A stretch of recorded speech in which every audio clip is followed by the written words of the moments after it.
이러면 음, 되는 건가? 네. 자, 모르겠습니다. 일단 리코딩은 눌렀으니까. 예. 그러면은 우리 조미령 집사님 기도해 주시고 시작할까요? 시간이 지나가고 있어서. 네,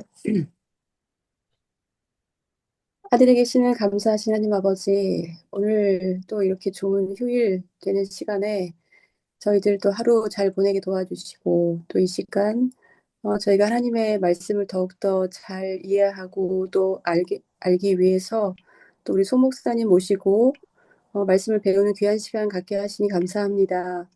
우리가 시간을 통하여 우리가 하나님에 대해서, 하나님의 뜻에 대해서 더욱더 잘 분별하게 되길 원하고, 또 이 마지막 시대를 살아가면서 저희들이 지혜를 얻고, 또 잘 대비하고, 정말 어떻게 살아야 하는 것이 하나님의 뜻에 합당한지 알게 되기를 간절히 원합니다.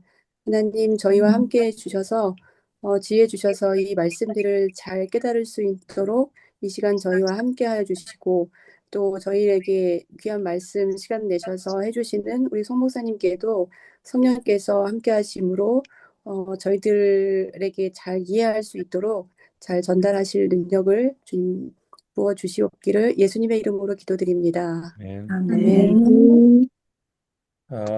일단 저는 송울섭이라고 합니다. 해외 선교사 20년 하고 올해 작년 12월에 지회로 들어왔고 지회에서 세계 선교부, 북한 선교부를 담당하고 있습니다.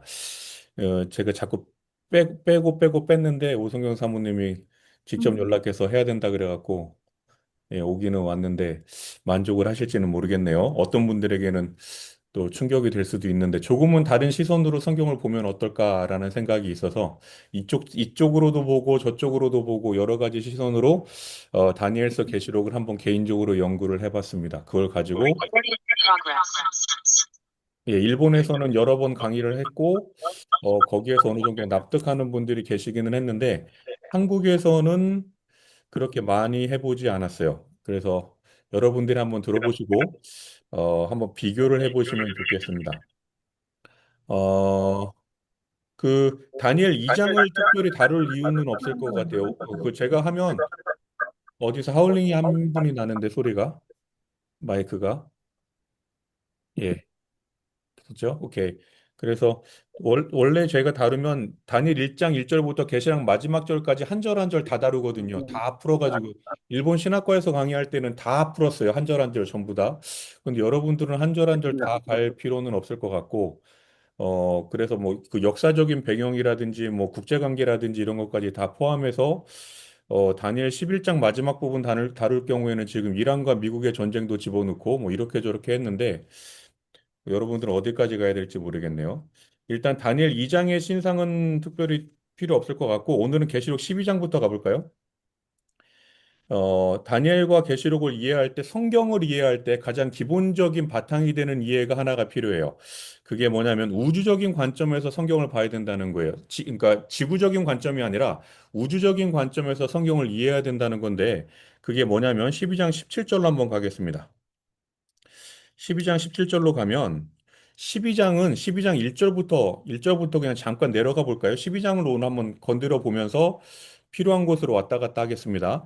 12장 1절로 가면 12장 1절에 하늘에 큰 이적이 보이니라고 하면서 해를 옷 입은 여자가 있고 그 발 아래 달이 있고 해와 달이 나오는데 이거에 대해서는 뭐 여러 가지 해석이 있어요. 뭐 구약과 신약이다 등등 여러 가지 해석이 있는데 확실하게 이거다라고 말할 수 있는 분은 없고 그냥 이렇지 않을까 정도에서 나갑니다. 그런데 그 아래 12별의 관을 썼더라 이러면 이제 12지파 뭐 이렇게 이스라엘 이렇게 가고 그리고 여인이 나왔죠. 일반적으로 우리가 예언 공부를 할 때 여인이라고 하면 뭐라고 이해를 하죠? 다 잠그셨구나. 교회라고 이해하죠. 교회라고 이해를 하잖아요. 그러면 이 여자가 2절에요. 2절에 보면 이 여자가 아이를 베어 해산하게 되매 아파서 애를 쓰며 부르짖더라. 이러면 이 여자는 구약의 이스라엘이에요. 12장 1절과 2절에 있는 여자는 구약의 이스라엘이에요. 그 이스라엘이 예수님이 태어나기 직전에 고생하고 있는 장면들이에요. 여러 나라 그 바벨론에게도 핍박을 당하고 그 다음에 바벨론에서 돌아온 다음에 시리아에서도 핍박 그 신구약 중간사 400년의 핍박도 당하면서 그리고 왕권도 사라지면서 헤로드 왕은 에돔 사람이었으니까 그러면서 해산한 그 배가 아파서 애를 쓰며 부르짖더라가 예수님이 태어나는 준비를 하는 거예요. 12장 1절과 2절은 구약의 이스라엘 자체가 교회입니다. 교회는 건물이 아니라 사람들의 집합체거든요. 신실한 사람들의 모임을 교회라고 부르는 건데 그리스어로 에클레시아라 그래서 구별짓다 이런 표현을 사용하거든요. 그러면 12장 1절과 2절은 구약의 이스라엘이고 3절에 보니까 여기서 문제가 하나 발생을 하는데 하늘에 또 다른 이적이 보이니 보라 큰 붉은 용이 있어라고 했고 9절에서 이 용은 사단이라고 이야기를 합니다. 이건 특별히 우리가 뭐 성경 많이 보는 사람들 입장에서 다 하나하나 찾을 필요는 없지만 성경은 성경으로만 푸니까 용이 있는데 머리가 일곱이요 뿔이 열이라 머리가 일곱이고 뿔이 열이다 이런 표현 나오면 무조건 사단이고 사단의 동맹체이기도 합니다. 다니엘 7장에서 그런 짐승들의 일곱 뿔 이런 것들이 있었죠. 계시록 17장으로 가면 또다시 일곱 머리가 나오고 열 뿔도 나오고 그리고 그 여러 머리에 일곱 왕관이 있는데 이 3절에 대해서는 17장에서 다루겠습니다. 계시록 17장에서 일곱 머리 할 때 다룰게요. 그런데 그러면 4절로 가면 그 꼬리가 하늘의 별 3분의 1을 끌어다가 땅에 던지더라 라고 돼 있네요. 그리고 용이 해산하려는 여자 앞에서 그가 해산하면 그 아이를 삼키고자 하더니 라고 돼 있어요. 그러면 여기서 질문 들어갑니다. 3분의 1의 별을 사단이 떨어뜨렸는데 우리가 일반적으로 이걸 어떻게 이해하죠? 그 누구라도. 천사. 천사들, 하늘에서 반역한 천사들. 그렇게 이야기하죠. 그 죄가 처음에 시작됐을 때 화입 부인이 부조와 선지자에서 그 반역한 천사들 3분의 1이 떨어지는 거로 이해를 했어요. 그런데 문제는 12장 1절부터는 흐름이 아담과 하와 이전에 죄 시작할 때가 아니라 예수님이 태어날 때의 시점으로 읽어야 되는 장이에요. 12장은. 맞죠? 다시요. 12장 1절에서 여자가 있었는데 구약이었고요. 구약의 이스라엘이었고요. 2절에서 여자가 아파했어요. 왜냐하면 아이를 낳을 거니까 아이는 예수님이거든요. 예수님이 태어나려고 할 때 여자가 아팠단 말이에요. 3절로 가니까 3분의 1이 4절로 가니까 3분의 1을 땅에 내던졌는데 그 다음에 4절 중반에 용이 해산하려는 여자 앞에서 해산하면 그 아이를 삼키고자 하더니 라고 하면 죄가 시작됐을 때는 아담과 하와가 태어나기도 전이란 말이에요. 우주 전쟁은 아담과 하와가 태어나기 전에 시작이 됐으니까 그때의 성경절이 아니고 이거는 예수님이 태어날 때의 성경절로 읽어야 하는 게 4절이에요. 그러면 왜 화이프는 이걸 갖다가 왜 죄가 시작됐을 때의 3분의 1로 넣었을까라는 의문이 생기는 거죠. 여기서 하나 제가 성경 통독할 때 하나의 의문점이 생겼고요. 그러면 이 3분의 1은 그러면 이거는 예수님이 태어날 때라면 어떻게 이해해야 할까라고 생각을 했는데 재림교회 성경 주석이 어, 두 가지 해석을 던져요. 두 가지 해석을 던지는데 어, 이게 쉐어가 되나요? 들어갔을까요? 화면에? 계시록 이게 혹시 보인다면 12장 이게 지금 4절이죠. 4절이 오른쪽에 이제 주석이 있는 건데 이게 재림교회 성경 주석이거든요. 화면에 보이시죠? 네, 오케이. 보여요. 여기 보니까 3분의 1 어떤 이들은 하면서 하늘의 별 3분의 1은 루스벨의 반역에 연합하고 하늘에서 추방된 하늘 천사들의 3분의 1을 나타내는 것, 교회 증언 등등 있는 걸 인용을 했고요. 다른 이들은 별을 유대인 통치자들로 해석하는데 그들은 왕 하나, 제사장, 사내들인 세 종류의 지도자들이 있었는데 그 중에 하나인 3분의 1 왕권을 떨어뜨린 거예요. 헤롯 대왕은 에돔 족속이거든요. 이스라엘이 아니고. 헤롯 대왕이 4절 중간에 보니까 용이 해산하려는 여자 앞에서 그가 해산하면 그 아이를 삼키고자 하더니 예수님을 죽이려고 앞장섰던 건 세 종류가 다 맞기는 하지만 앞장섰던 건 헤롯 대왕이었단 말이에요. 그러면 4절의 3분의 1은 그리고 1장으로 잠깐 넘어갈까요? 성경 그 이후 잠깐 손가락 꽂아 놓으시고 1장. 1장으로 가면 계시록 1장에서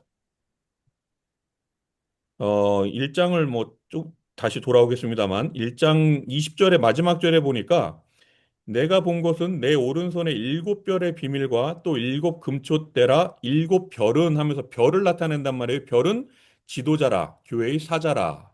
그러면 별을 지도자라고 볼 경우에 다시 12장 4절로 넘어가면 여기에서는 두 번째 해석이 맞아요. 흐름상으로 보면 예수님을 잡아 죽이려고 했을 때의 3분의 1에 해당하는 지도자의 역할은 왕권이었기 때문에 그러면 이걸 갖다가 죄가 시작됐을 때로 가지고 가면 안 돼요. 그럼에도 불구하고 화이트 부인은 이걸 갖다가 죄가 시작할 때로 가지고 갔단 말이에요. 그 이유가 있겠죠, 그러면. 그 이유가 있겠죠. 자, 그걸 설명은 또 돌아올게요. 왜냐하면 이게 여러 가지가 겹쳐요. 여러 가지가, 이 성경절은 이곳에서 읽어야 하는데 왜 화이트 부인은 저기에다가 사용하지? 라고 하는 부분이 한두 군데가 아니에요. 그걸 지금 이해하려고 하는 거예요. 왜냐하면 예언의 신은 좁은, 작은 빛이니까 후레쉬 불인데 후레쉬 불로다가 태양을 갖다가 판단하면 안 되니까 감히 성경을 다 이해할 수는 없으니까 예언의 신이 다 설명하는 건 아니거든요. 그러니까 왜 화이트 부인이 그의 책에서 이쪽에다 넣었는지 그런 부분들은 여러 가지가 겹칠 때 그때 같이 나올게요. 일단 4절에서의 저의 이해는 흐름상으로 가면 헤롯 대왕이에요. 3분의 1 떨어진 지도자는 헤롯 대 왕권이었고 왕권에 의하여 4절 중간에 용이 해산하려는 여자 앞에서 그가 해산하면 아이를 삼키고자 하더니로 이어져야 돼요. 그리고 나서 5절에 여자가 아들을 낳으니. 그러니까 여자가 아들을 낳는 부분으로 12장은 시간적인 흐름으로 읽어야 되는 장이에요. 계시록은 전부 다 시간적인 흐름으로 읽어야 돼요. 모든 것을 다. 그걸 지금 아주 중요한 포인트를 하나 던졌는데 시간적인 흐름으로 왔다 갔다 하지 않고 시간적으로 1장부터 쭉 가야 돼요. 그러면 12장 4절에서 지금 나왔고 5절에서 여자가 아들을 낳으니 예수님이 태어났어요. 이는 장차 철장으로 만국을 다스릴 남자라. 예수님이 왕이 되셨죠. 그 아이를 하나님의 함과 보좌 앞으로 올려가더라. 그러면 예수님의 사명이 끝났고 하늘로 올라갔습니다. 6절 그 여자가 여기에서 6절의 여자는 신약교회가 되죠. 예수님 태어났고 예수님 하늘로 올려갔으니까 5절에. 그럼 6절의 여자는 신약의 초대 교회가 되겠죠. 여자가 바뀌었어요. 여자가 지금 바뀌는 중이에요. 여자의 흐름이 구약의 교회, 구약의 이스라엘에서 신약의 교회로 바뀌는 게 6절입니다. 그리고 광야로 도망함에 거기서 1260일 동안 그를 양육하기 위하여 하나님이 예비하신 곳이 있더라. 이게 한때 반때가 나오죠. 1260일이 나왔어요. 그래서 중세교회가 시작이 되는 거고 핍박을 이겨냅니다. 그리고 7절로 넘어가요. 7절로 가면 하늘에 전쟁이 있으니, 하늘에 전쟁은 언제 있었죠? 7절에서 그 죄가 시작됐을 때라고 말씀하지 마세요. 왜냐하면 이거 지금 시간적인 흐름으로 가는 중이거든요. 죄가 시작됐을 때에도 있었죠. 그런데 이거는 그때 전쟁을 나타내는 게 아니에요. 7절은. 시간적인 흐름으로 가면 하늘에 전쟁이 있으니 미가엘은 제7일 안식일 예수재림교회는 예수님으로 이해를 합니다. 천사장으로 이해를 하죠. 다른 교단들 어디도 미가엘을 예수님으로 이해하는 곳은 저는 모르겠어요. 다들 그냥 천사장, 다른 하나의 천사로 이해를 합니다. 하지만 제7일 안식일 예수재림교회는 천사장, 12장, 다니엘 12장 할 때 다시 갈게요. 예수님으로 이해하죠. 예수님과 미가엘과 그의 사자들이 예수님의 사자들이 용과 더불어 싸울세. 용은 9절에서 사단이라고 했어요.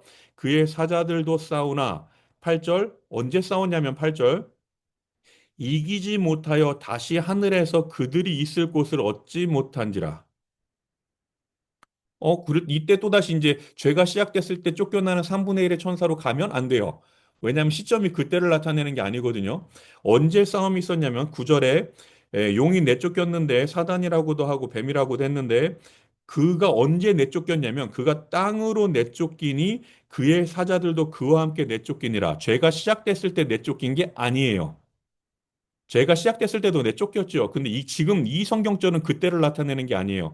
왜냐하면 8절에 사단의 역할이 뭐냐면 8절 마지막에 보니까 그의 그리스도의 권세가 나타났으니 우리 형제들을 참소하던 자, 곧 우리 하나님 앞에서 밤낮 참소하던 자가 쫓겨났고 사단이 쫓겨난 거예요. 얘는 죄인이에요. 얘는 내 거예요. 얘는 죄인이니까 얘에게는 구원이 없어요. 이런 뭐 안 좋은 검사의 역할을 했던 이 사단이 쫓겨났는데 11절이 답을 주지요. 또 우리 형제들이 어린 양의 피와 자기들이 증언하는 말씀으로 그를 이겼으니 예수님이 십자가에서 돌아가신 다음에 싸워서 이긴 거예요. 예수님이 피를 흘린 다음에. 그러니까 지금 이걸 갖다가 죄가 시작됐을 때로 집어넣으면 안 돼요. 사단은 그때도 쫓겨나기는 했는데 그 이후에도 하늘을 왔다 갔다 했단 말이에요. 그게 욥기에서 알듯이 욥기에서 세상에 어 요한복음 12장 30절, 요한복음 14장 마지막 절인가? 그리고 16장 11절에서 세상의 임금이라는 표현으로 사단이 세상의 임금으로서 하늘 회의에 참석을 했어요. 욥기가 그걸 나타내는 거고. 그래서 11절에 보니까 12절에 보니까 그러므로 하늘과 그 가운데 거하는 자들은 즐거워하라. 하늘은 즐거워해라. 그런데 땅에 있는 자들은 두려워해라. 땅과 바다는 화 있을진저. 하늘에서는 사단의 역할이 끝났어요. 완전히 끝났을진 그리고 땅과 바다는 화했을진저 마귀가 자기의 때가 얼마 남지 않은 줄을 알므로 분내어 너희에게 내려갔습니다. 그러니까 사단이 쫓겨난 거는 죄가 시작됐을 때 쫓겨난 게 아니고요.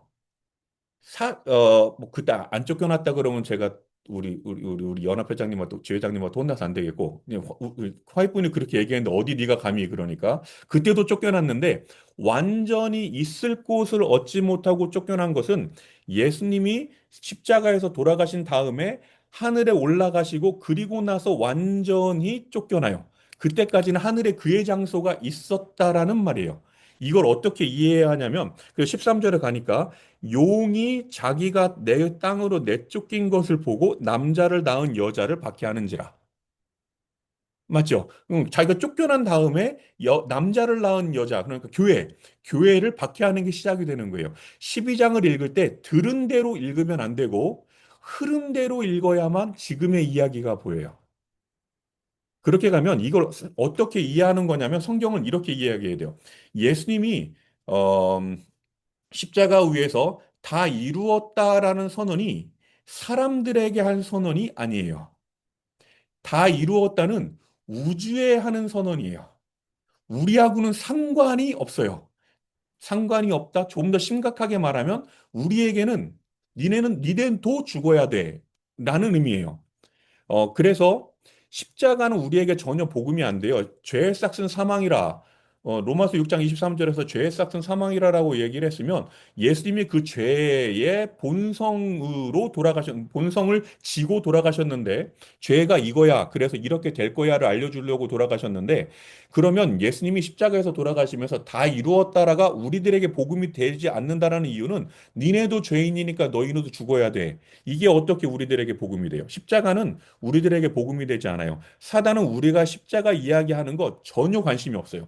니네도 죽을 존재야. 그거는 기억해도 돼. 그러니까 귀걸이를 십자가를 하든 반지를 십자가를 하든 타투를 십자가를 하든 뭘 하든 교회에다가 십자가를 매달든 다 상관없어요.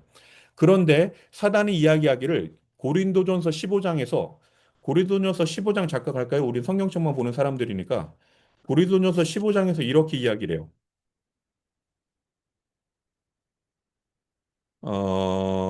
14절. 고린도전서 15장 14절에서요. 그리스도께서 만일 다시 살아나지 못하셨으면 우리가 전파하는 것도 헛것이요 또 너희 믿음도 헛것이며 십자가가 복음이 아니라 부활이 복음이에요. 그러니까 십자가는 너는 죽을 존재야. 이게 십자가예요. 그런데 그 부활은 그럼에도 불구하고 너희들에게는 구원이 있어. 죽어도 죽는 게 아니고 다시 살 수 있어. 가 되기 때문에 제7일 안식일 예수 재림교회만 부활을 강조하죠. 다른 기독교 교회들은 죽으면 영이 하늘 가는 거로 이해를 하니까. 그런데 그거는 성경적이지 않단 말이에요. 교회에서 사단은 부활 얘기하기를 원치 않아요. 왜냐하면 그게 복음이니까. 부활의 근원은 예수님이니까. 그러니까 예수님이기 때문에 예수님이 먼저 가신 길을 가신 분이기 때문에 예수님 이야기를 하게 되면 부활로 이어지는데 부활 이야기를 하기를 원치 않아요. 그럼 뭐 예수님 오해해서 이해하는 건 상관이 없고 그러면 죄가 시작이 됐을 때 악한 천사하고 사단들이 화이부인은 그럼 왜 쫓겨났다라고 이야기를 했을까? 라고 하면 천사들은 그래서 두 개를 갖다가 서로 이해하려고 여러 목사님들의 제가 확인을 했어요. 여러 목사님들에게 12장의 이야기를 목사님 3분의 1의 천사가 언제 쫓겨났죠? 라고 질문하면 모든 분들이 다 재림교회 목사님들이 똑같이 얘기했어요. 100이면 100. 죄가 시작됐을 때 3분의 1 쫓겨난 거. 왜냐하면 부조와 선지자 교회 증언이 그렇게 이야기를 하니까. 그런데 12장의 흐름으로 이야기하면 그러네? 가요 목사님들도.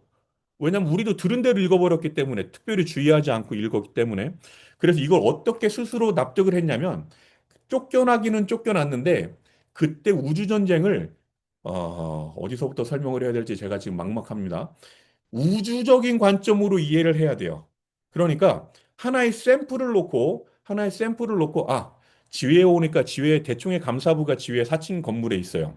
대총회 감사님들하고 식사를 하면서 제가 이렇게 물어봤어요. 그분들이 제가 일본에 있을 때 일본 360분 감사를 2주 동안 하더라고요.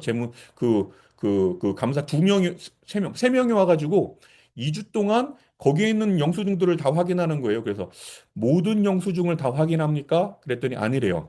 무작위로 뽑아서 확인을 하고 문제가 생기면 다 검사하는 거래요. 문제가 없으면 어느 정도 양을 검사해서 문제가 없으면 넘어가고 그런 식으로 이해를 하면 돼요. 처음에 죄가 시작이 됐을 때 하나님이 모든 우주 거민들이 죄가 무엇인지를 이해를 못했기 때문에 아직 이 존재 자체가 없으니까 이해를 못했기 때문에 사단도 그의 감정에 대한 이해를 못했기 때문에 시간을 주는 거예요. 그러면 한번 테스트를 해보자.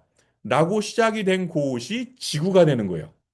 그러면 이렇게 가장 사람들이랑 성경 공부를 하면 이렇게 질문하잖아요. 아담과 하와가 선악과를 먹었을 때 하나님은 어디 계셨습니까? 테스트 장소였기 때문에 하나님이 아담과 하와를 도와줄 수가 없어요.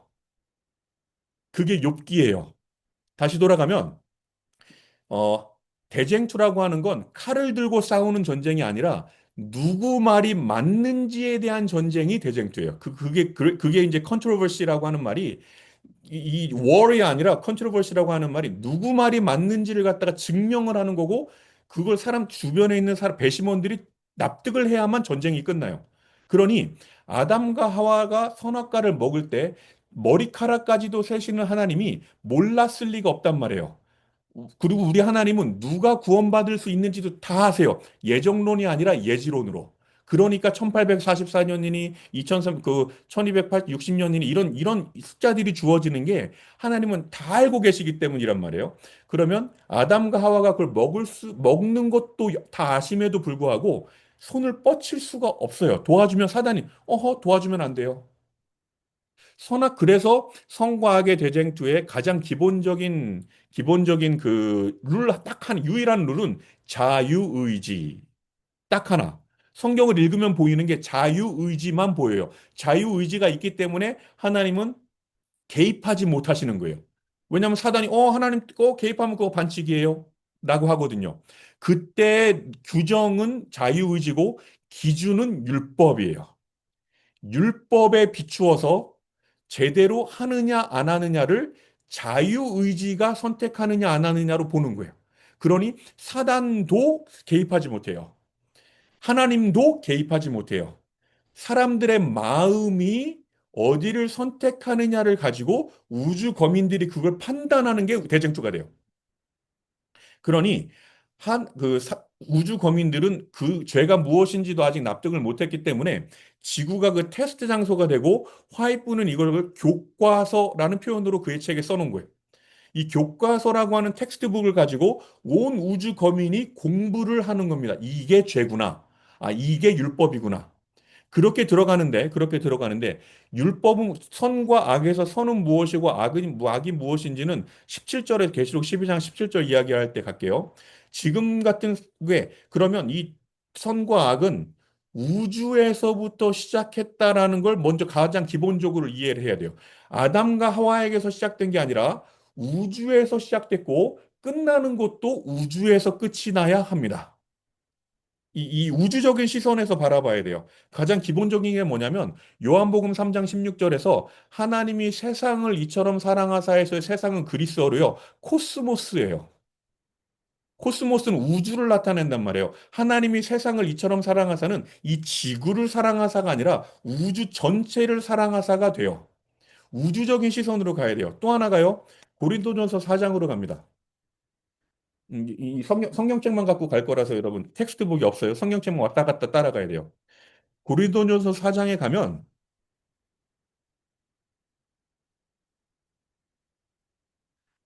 고린도전서 4장 9절에 4장 9절, 8절, 9절, 9절에 이렇게 돼 있죠. 그 사도 바울이 내가 생각하건대 하나님이 사도인 우리를 죽이기로 작정된 자 같이 다시요. 고린도전서 4장 9절 하나님이 사도인 우리를 제7일 안식일 예수 재림교인인 우리를 남은 무리인 우리를 죽이기로 작정된 자 같이 끄트머리에 두셨음에 디스플레이 하신다는 거예요.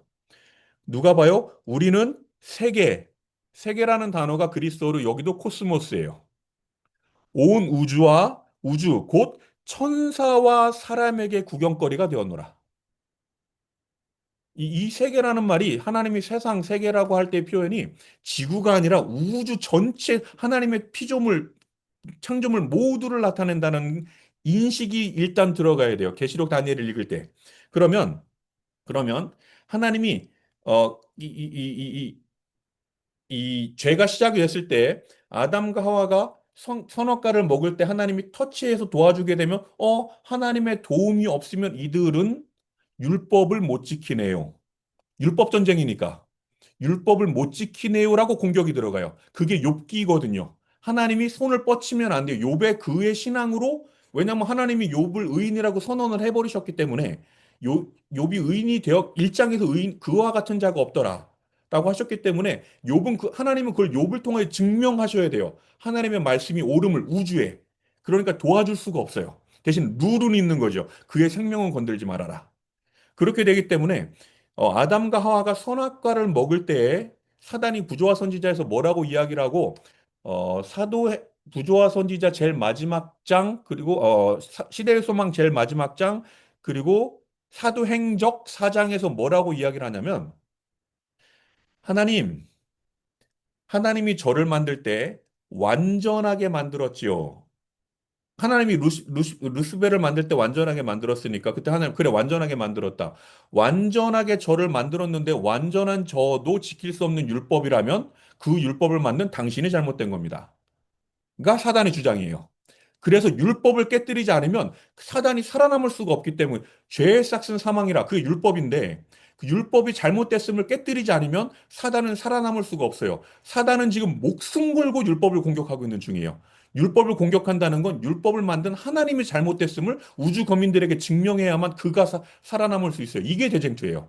목숨 건 전쟁이에요. 그런데 하나님이 잘못됐음이 증명되잖아요. 하나라도 그러면 하나님이 살아남을 수가 없어요. 이거는 하나님과 사단 사이에 목숨 건 전쟁이 대쟁투가 되는 거예요. 누구 말이 맞냐? 누구의 율법이 맞느냐라고 가는 거죠. 그러면 거기에서 율법이 뭐냐면 율법은 어 누가복음 10장에서 이야기를 해요. 누가복음 10장 선한 사마리아인 이야기. 누가복음 10장 26절부터가 선한 사마리아인 이야기가 나오는데 율법학자가 온 다음에 예수님에게 질문하잖아요. 내가 무엇을 하여야 영생을 얻으리이까?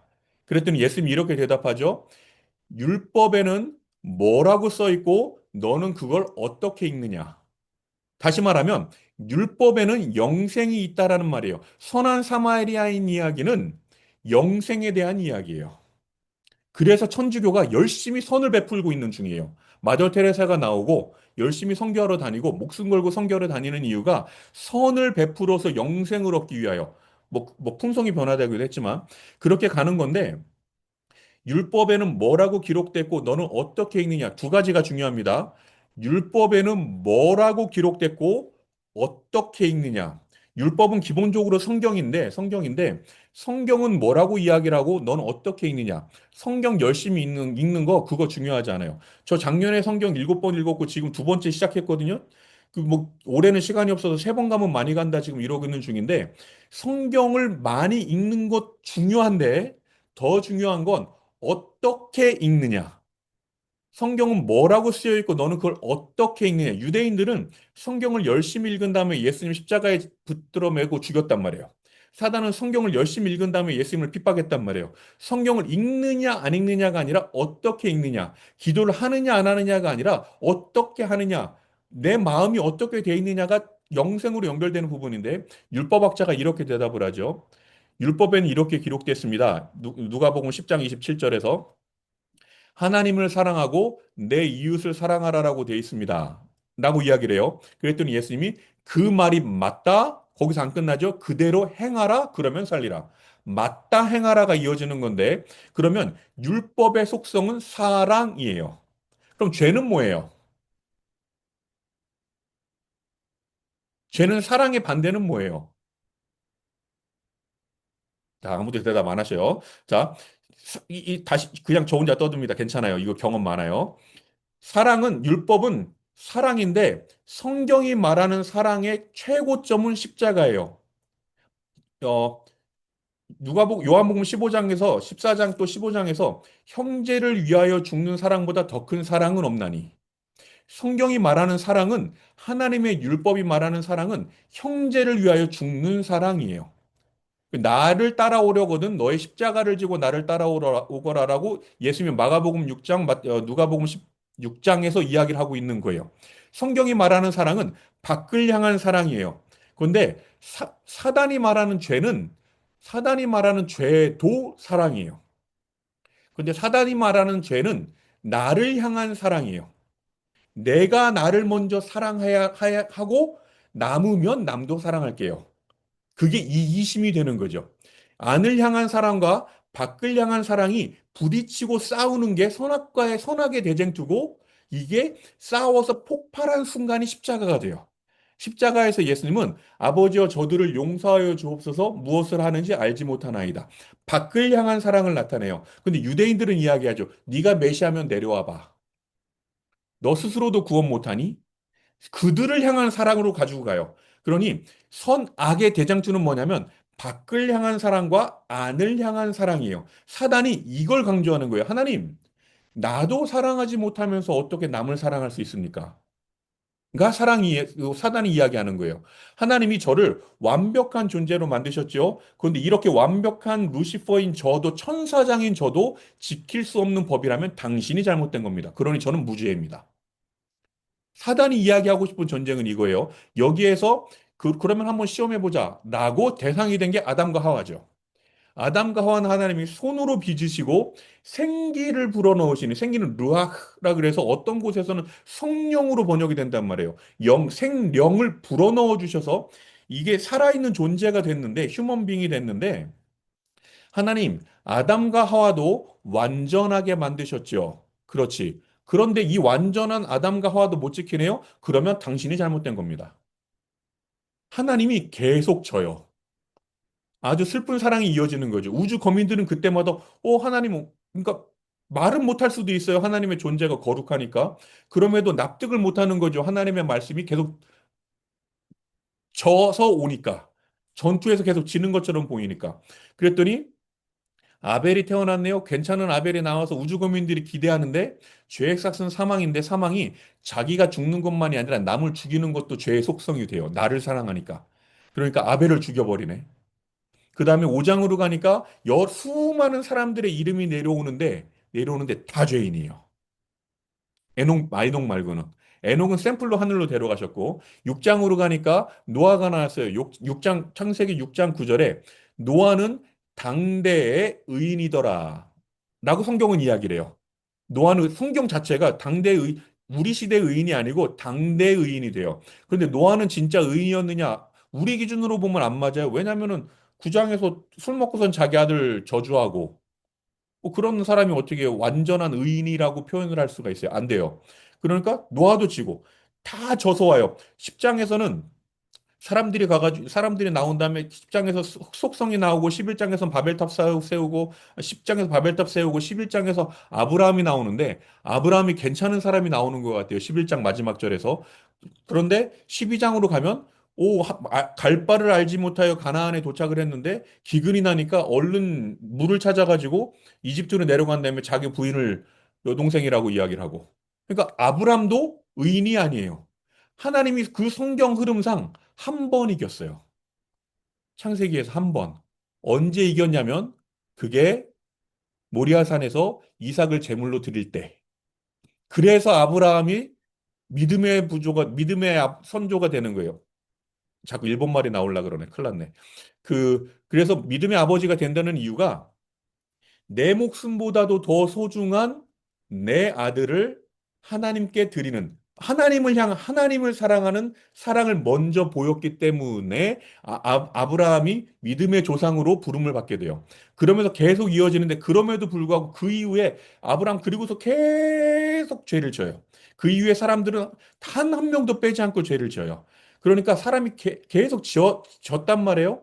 그러니까 우주 거민들이 이러면 안 되는데 하나님의 율법이 맞으면 사람들도 자유의지를 가지고 지킬 수 있어야 하는데 그 누구도 못 지킨단 말이에요. 그러니까 하나님이 스가랴 4장에서 하늘에서 특별한 회의가 벌어져요.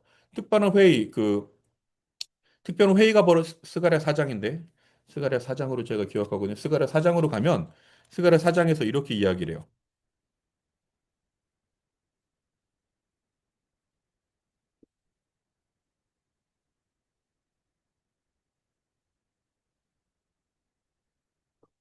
어, 하늘에서 회의가 있었다란 6장입니다. 죄송합니다. 스가랴 6장 13절에 이 둘 사이에 평화의 의논이 있으리라. 6장 13절에서 하나님과 예수님 사이에 평화의 의논, 특별한 카운슬이 열려요. 그 다음에 예수님이 여기에서 제가 가서 죽겠습니다 하고 내려와요. 그래서 예수님이 세상에 내려오셨고 예수님이 내려오신 이유가 마태복음 5장에 기록이 되죠. 마태복음 5장에 예수님이 뭐라고 이야기를 하냐면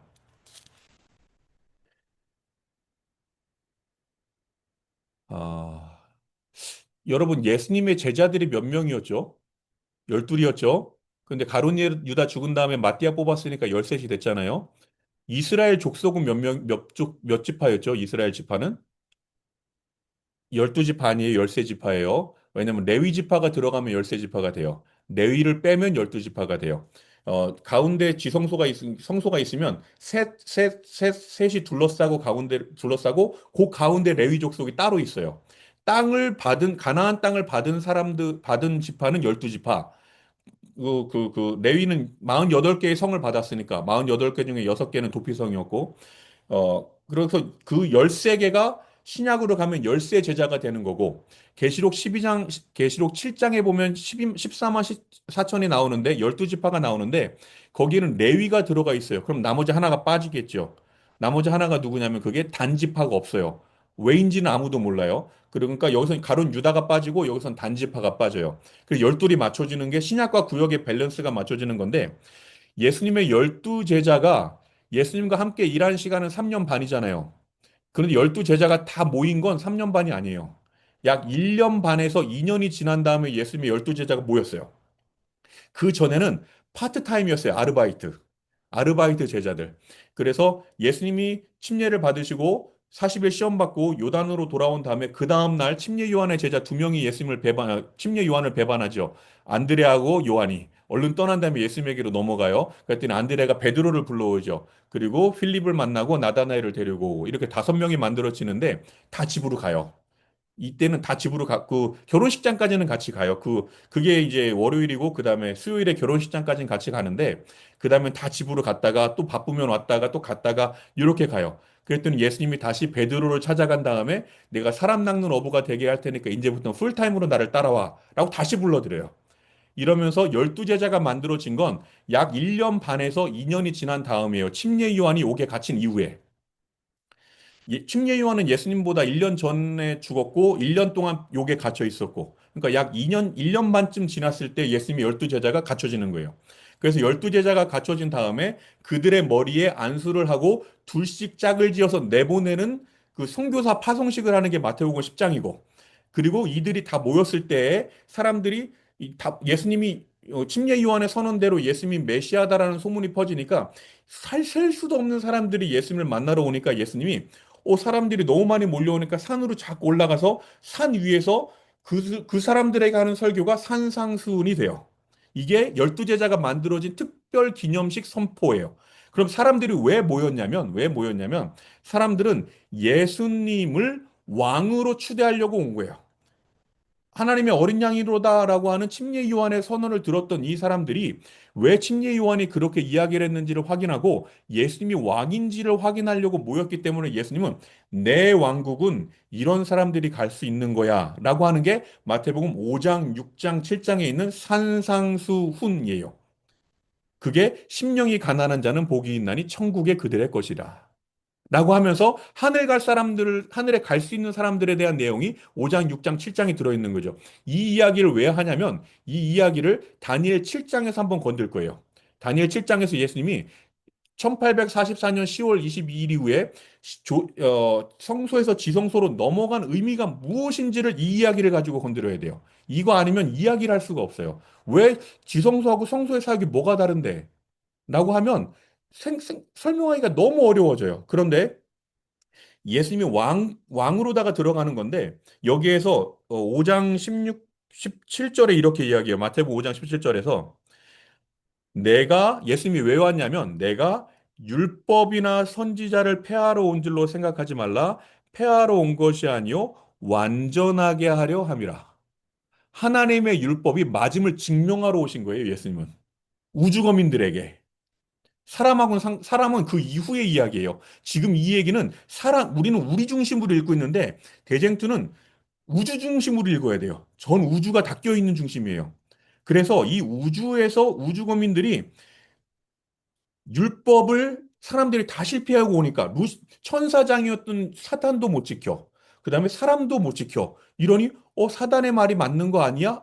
를 갖다가 예수님이 나는 율법을 완전하게 하러 왔다. 그럼 율법이 뭐냐가 중요하게 되는 거고, 그게 사랑인 거고.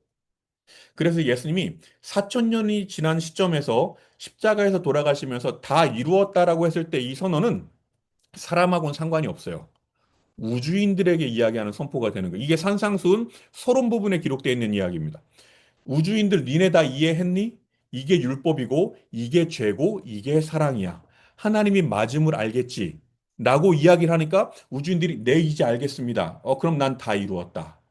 가 가는 거예요. 이 이야기가 요한복음 17장을 한번 펴보실까요? 요한복음 17장. 제가 오늘은 서론만 다루고 있는 중인데 요한복음 17장으로 가면 요한복음은요.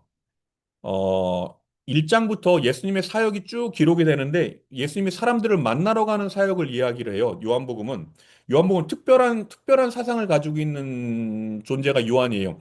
말씀이 육신이 되어 이렇게 이야기를 하는데 말도 안 되는 거지. 현재 우리 사람들이 읽으면 영어로도 world가 플래시가 됐으니까. 근데 중국어로 읽으면 이해가 어느 정도는 돼요. 중국어는 말씀이 육신이 되어라고 할 때 이 말씀이 중국어로 뭐라고 됐냐면 길도자를 써요.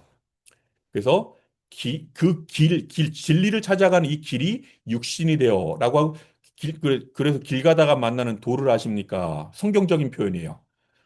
길도자가 예수님을 나타내니까. 그런데 이 철학적인 이 로고스인 이 길을 말씀이 육신이 된다라고 하면서 예수님이 계속 오는 이야기를 하는데 결혼식장에도 오시고 그다음에 사마리아 여인도 만나고 니고데모도 만나고 계속 만나다가 12장부터 12장 마지막 절부터가 마지막 밤이에요. 목요일 밤.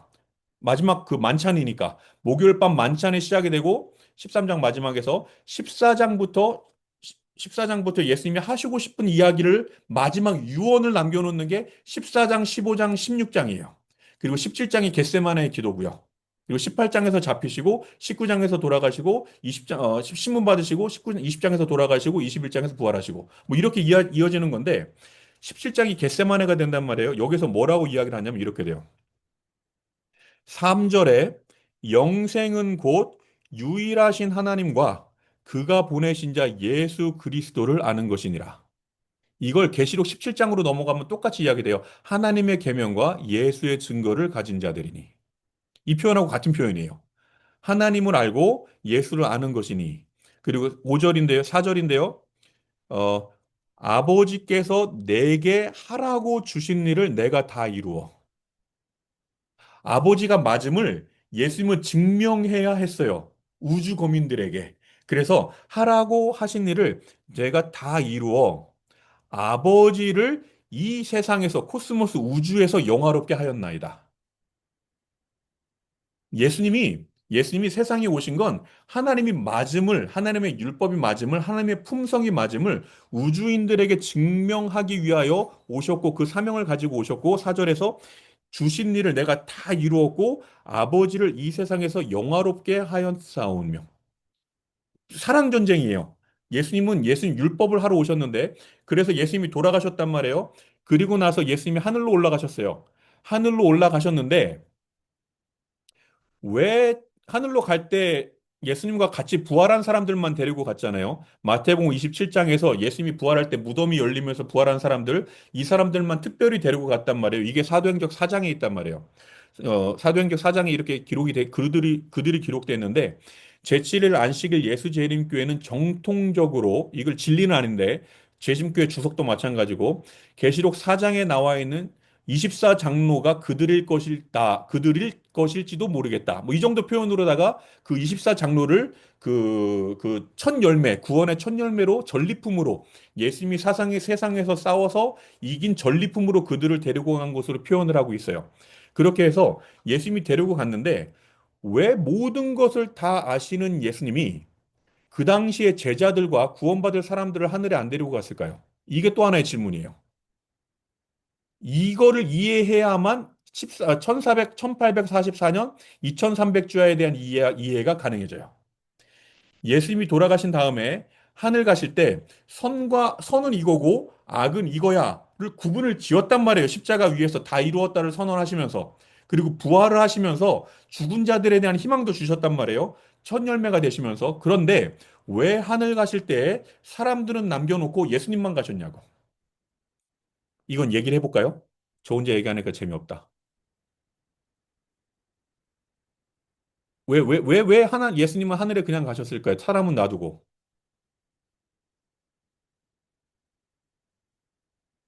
여러분들 다니엘 계시록 다 한 번씩 이상은 하셨는데. 성과 악의 대쟁투는요, 가장 알기 쉽게 설명을 하면 이거는 납득의 문제예요. 우주인들이 납득을 하느냐, 우리가 납득을 하느냐. 하나님은 다 아시기 때문에. 하나님은 이것까지도 다 아시는 분이기 때문에 누가 구원받을지, 이곳에 있는 누가 구원받을지를 다 아신단 말이에요.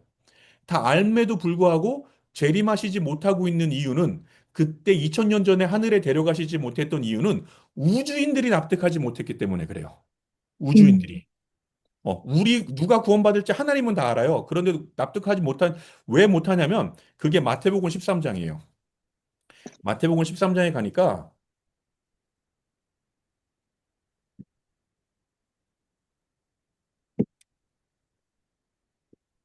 어, 씨 뿌리는 자의 이야기가 나온단 말이에요. 24절.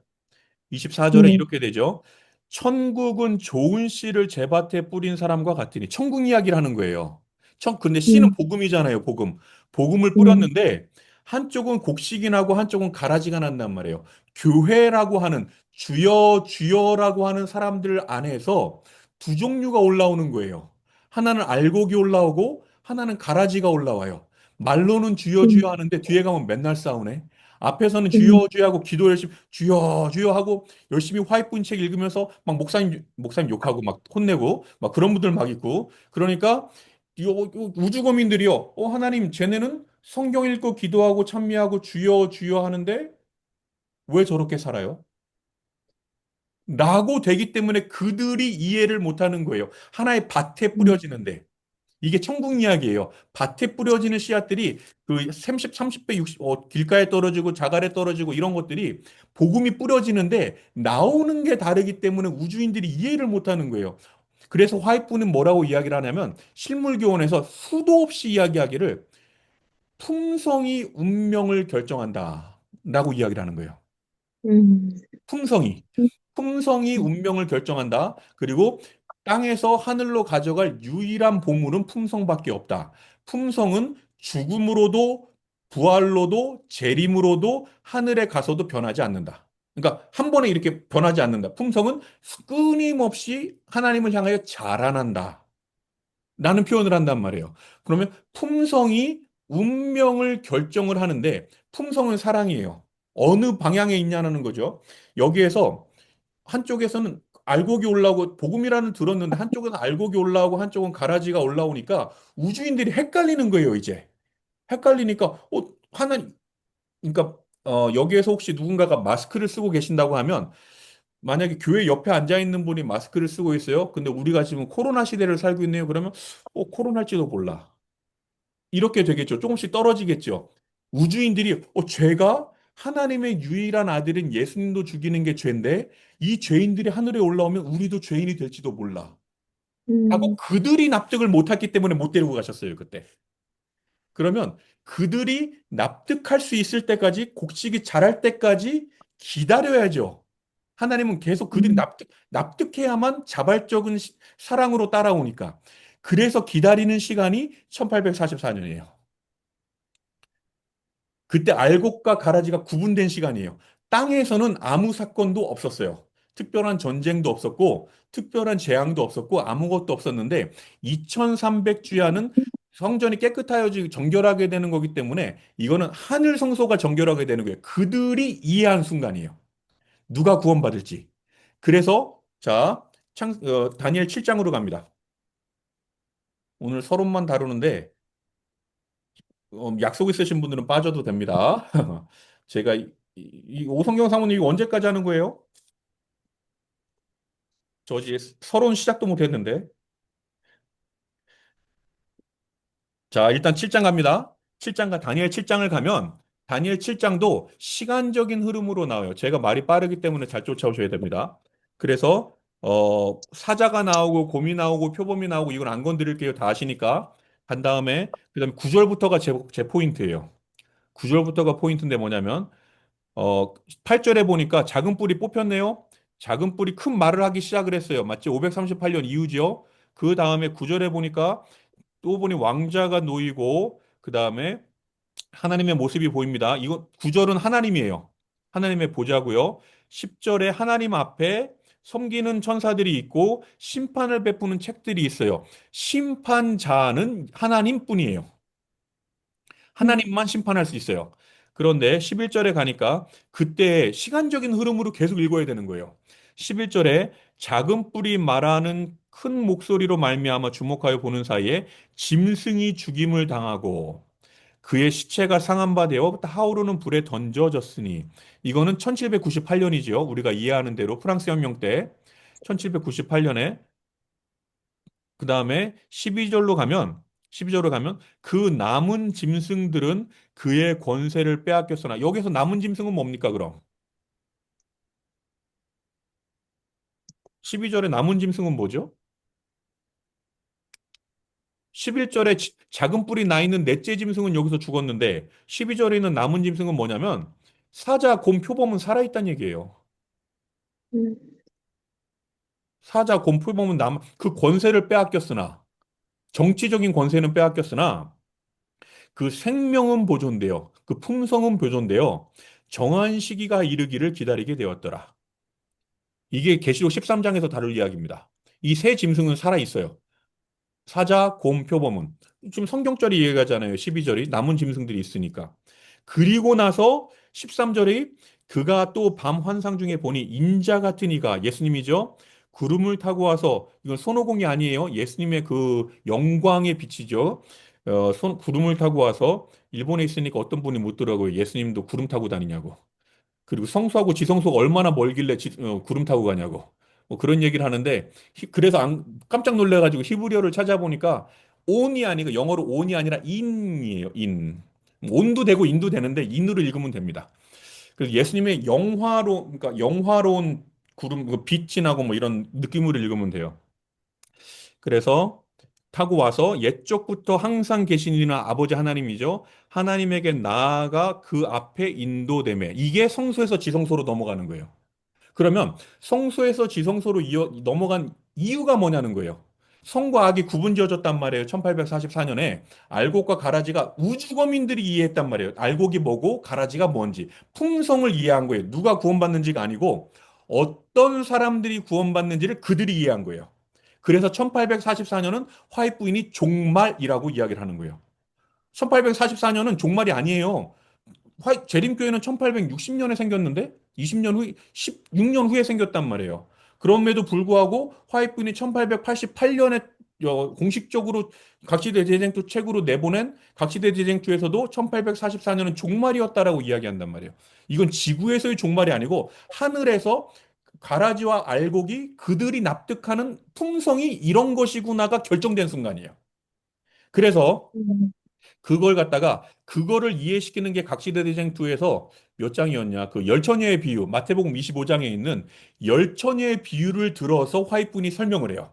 뭐라고 이야기를 하냐면 예수님이 신랑으로 오시죠. 예수님이 신랑으로 오면 그럼 신부는 누굽니까? 우리라고 하지 마세요. 우리 아니에요. 우리는 슬기로운 다섯 처녀잖아요.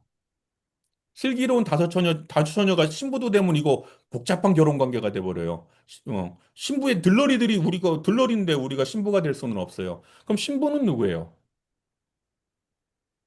신부는 신부는 교회 아니 우리가 교회니까 교회 아니에요.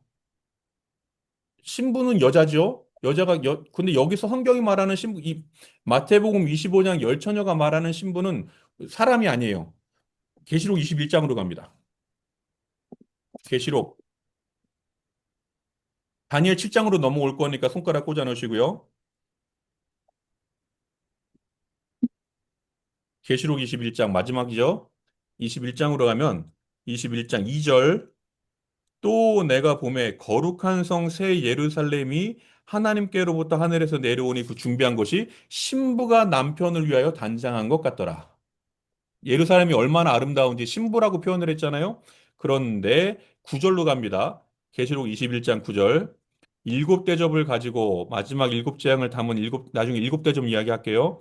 담은 일곱 천사 중 하나가 나와서 내게 말하여 이르되 이리 오라 내가 신부 곧 어린 양의 아내를 내게 보이리라. 예수님의 아내를 보이리라. 그러면서 10절에 보니까 성령으로 나를 데리고 크고 높은 산으로 올라가 하나님께로부터 하늘에서 내려오는 거룩한 성 예루살렘을 보이니.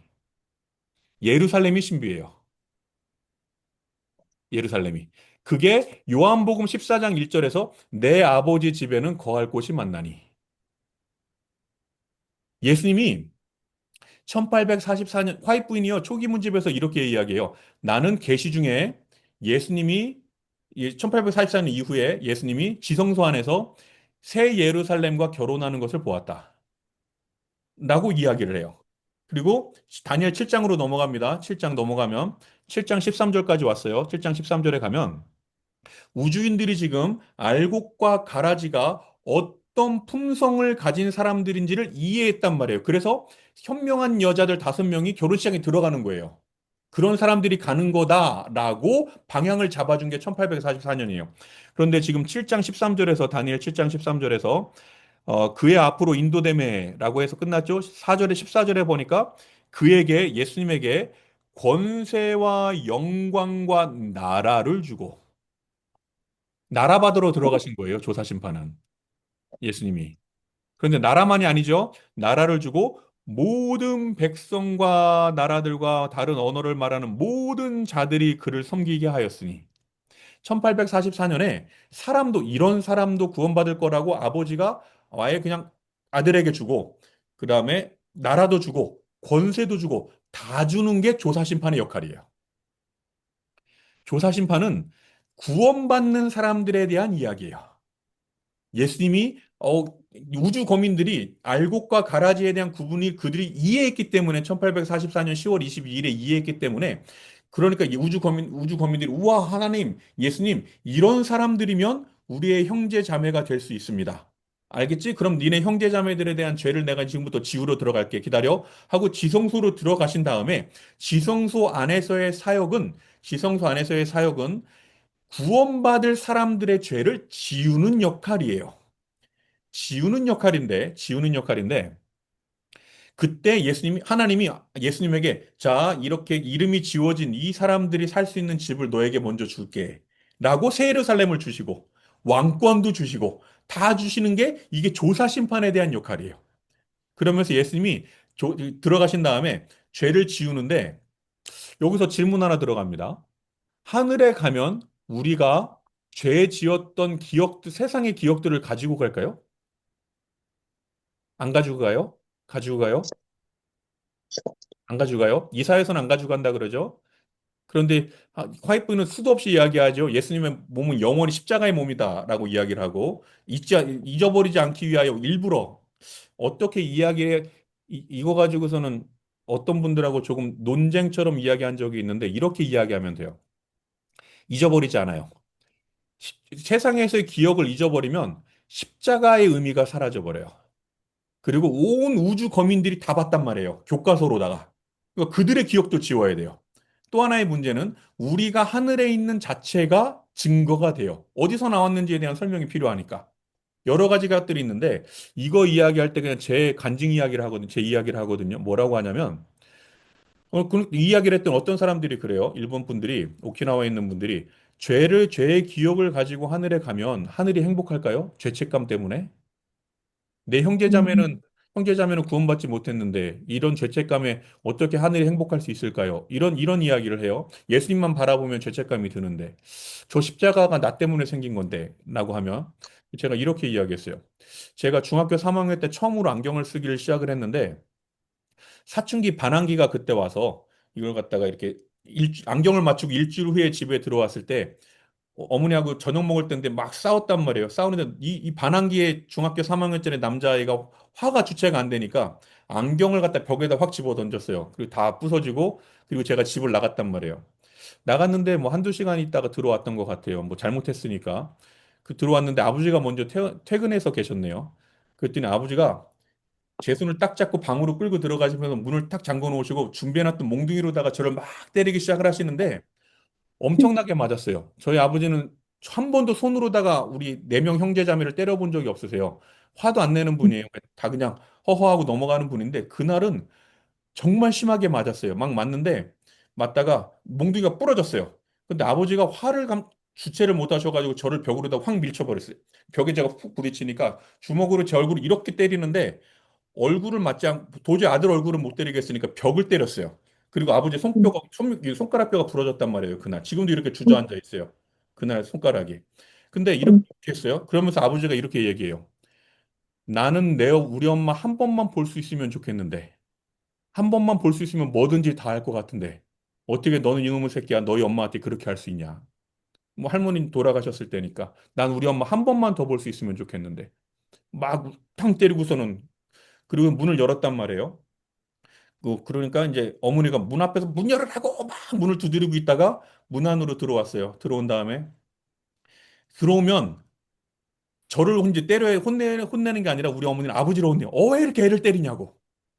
그리고서는 제가 어머니 앞에 이제 무릎을 꿇었죠. 죄송해요. 잘못했어요.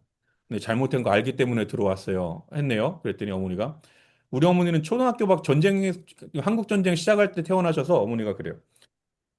엄마는 초등학교밖에 안 났기 때문에 국민학교밖에 안 나와서 머리가 안 좋아. 엄마는 다 잊어버렸어. 밥 안 먹었지, 밥 먹으러 가자. 그리고 나서 40년 정도가 흘렀는데 저희 어머니가 저한테 단 한 번도 그 이야기를 한 적이 없어요. 음, 이 이야기도 약 3년, 4년 전에 일본에 있을 때 일본인들이 이 기억을 하느냐 못 하느냐를 몇 명이 저에게 질문을 갖고 왔기 때문에 다른 교인들이 작정하고 왔더라고요. 왔기 때문에 그거에 대한 답변을 하는데 기억이 나서 그날 얘기를 한 거예요. 얘기하다가 말고 갑자기 기억나서 막 울었어요. 우리 어머니 단 한 번도 그 얘기 한 적이 없거든요. 그러면 제가 이걸 갖다 기억해냈단 말이에요. 그들에게도 이야기했고 설교할 때도 몇 번 이야기를 했어요. 어딘가에 가서. 근데 그러면 이 기억이 저에게는 죄책감이 되겠느냐고요. 아니지, 이건 음, 죄책감이 아니라 어머니의 사랑을 제대로 느끼게 되는 간증이 되는 거죠. 이게 음, 잃어버리고 잃어보지 않고의 이야기예요. 나는 너희들의 죄를 기억하지 아니할 것이고 죄의 삭은 사망이니까 그쪽으로 기억하는 게 아니에요. 하나님은 언급하지 않으신다고요. 근데 우리는 음, 감사함으로 그분을 갖다 경배하게 되는 거죠. 그래서 하늘 가면 죄에 대한 기억을 그대로 그대로 가지고 가요. 그리고 감사함으로 성경을 보고 그러면 죄를 지운다라는 건 어떻게 지우는 거냐면 그게 유월절이에요. 이름만 남겨놓고 예수님의 십자가의 빨간 볼펜으로 쭉쭉 긋는 거예요. 죄의 기록 위에다. 천사들이 다니면서 지금 하늘에다 다 기록을 한단 말이에요. 기록을 하는 걸 쭉쭉 빨간 볼펜으로 지우는 거예요. 그리고는 거기다가 인을 찍으세요.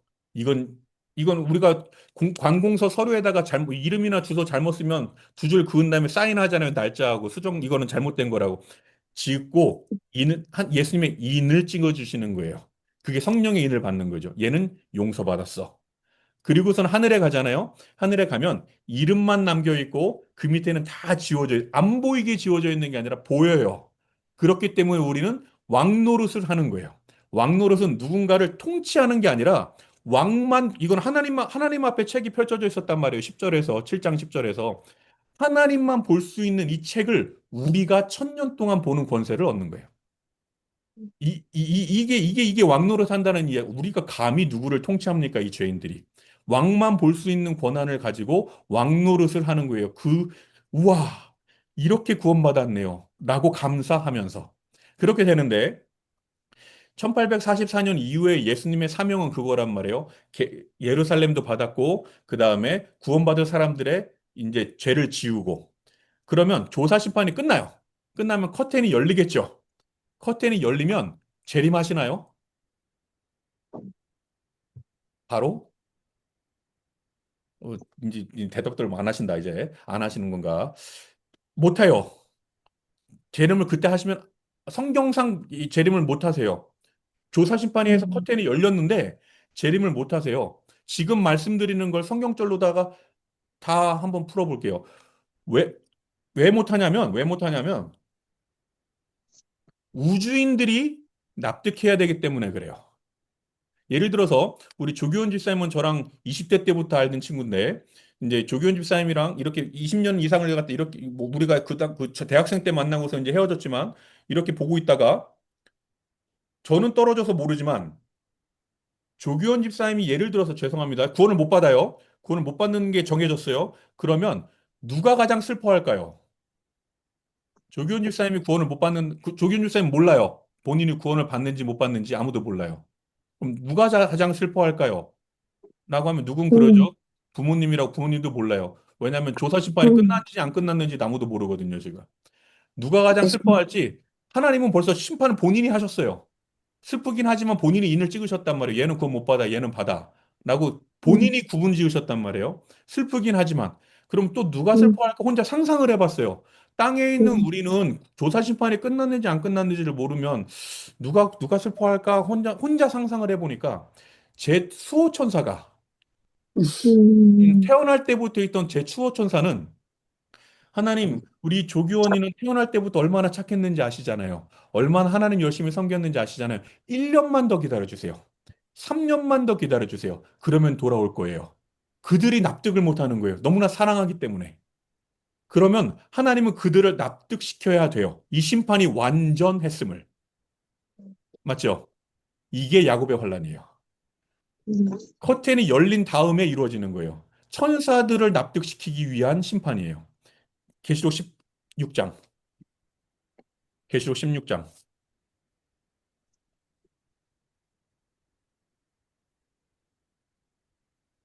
계시록 15장부터 갑니다. 15장. 15장 5절에 증거 장막의 성전이 열리며 맞죠? 맞죠? 성전이 열렸으니까 조사 심판이 끝났어요. 끝났어요. 그런데 8절에 보니까 하나님의 영광과 능력으로 말미암아 성전의 연기가 가득 차며 일곱 천사 재앙이 마치기까지는 성전에 능히 들어갈 자가 없더라. 못 들어가고 재앙만 받았어. 일곱 재앙만. 천사들이. 조사 심판이 끝났는데 왜 그러냐면 16장으로 가면 일곱 대접을 갖는 16장 1절에 일곱 대접을 땅에 쏟으라 하더라. 예수님은 여기에선 정확히는 잘 모르겠어요. 예수님은 화해부는 나왔다고 이야기하고 성경상은 아직 안에 계시는 걸로 보이거든요.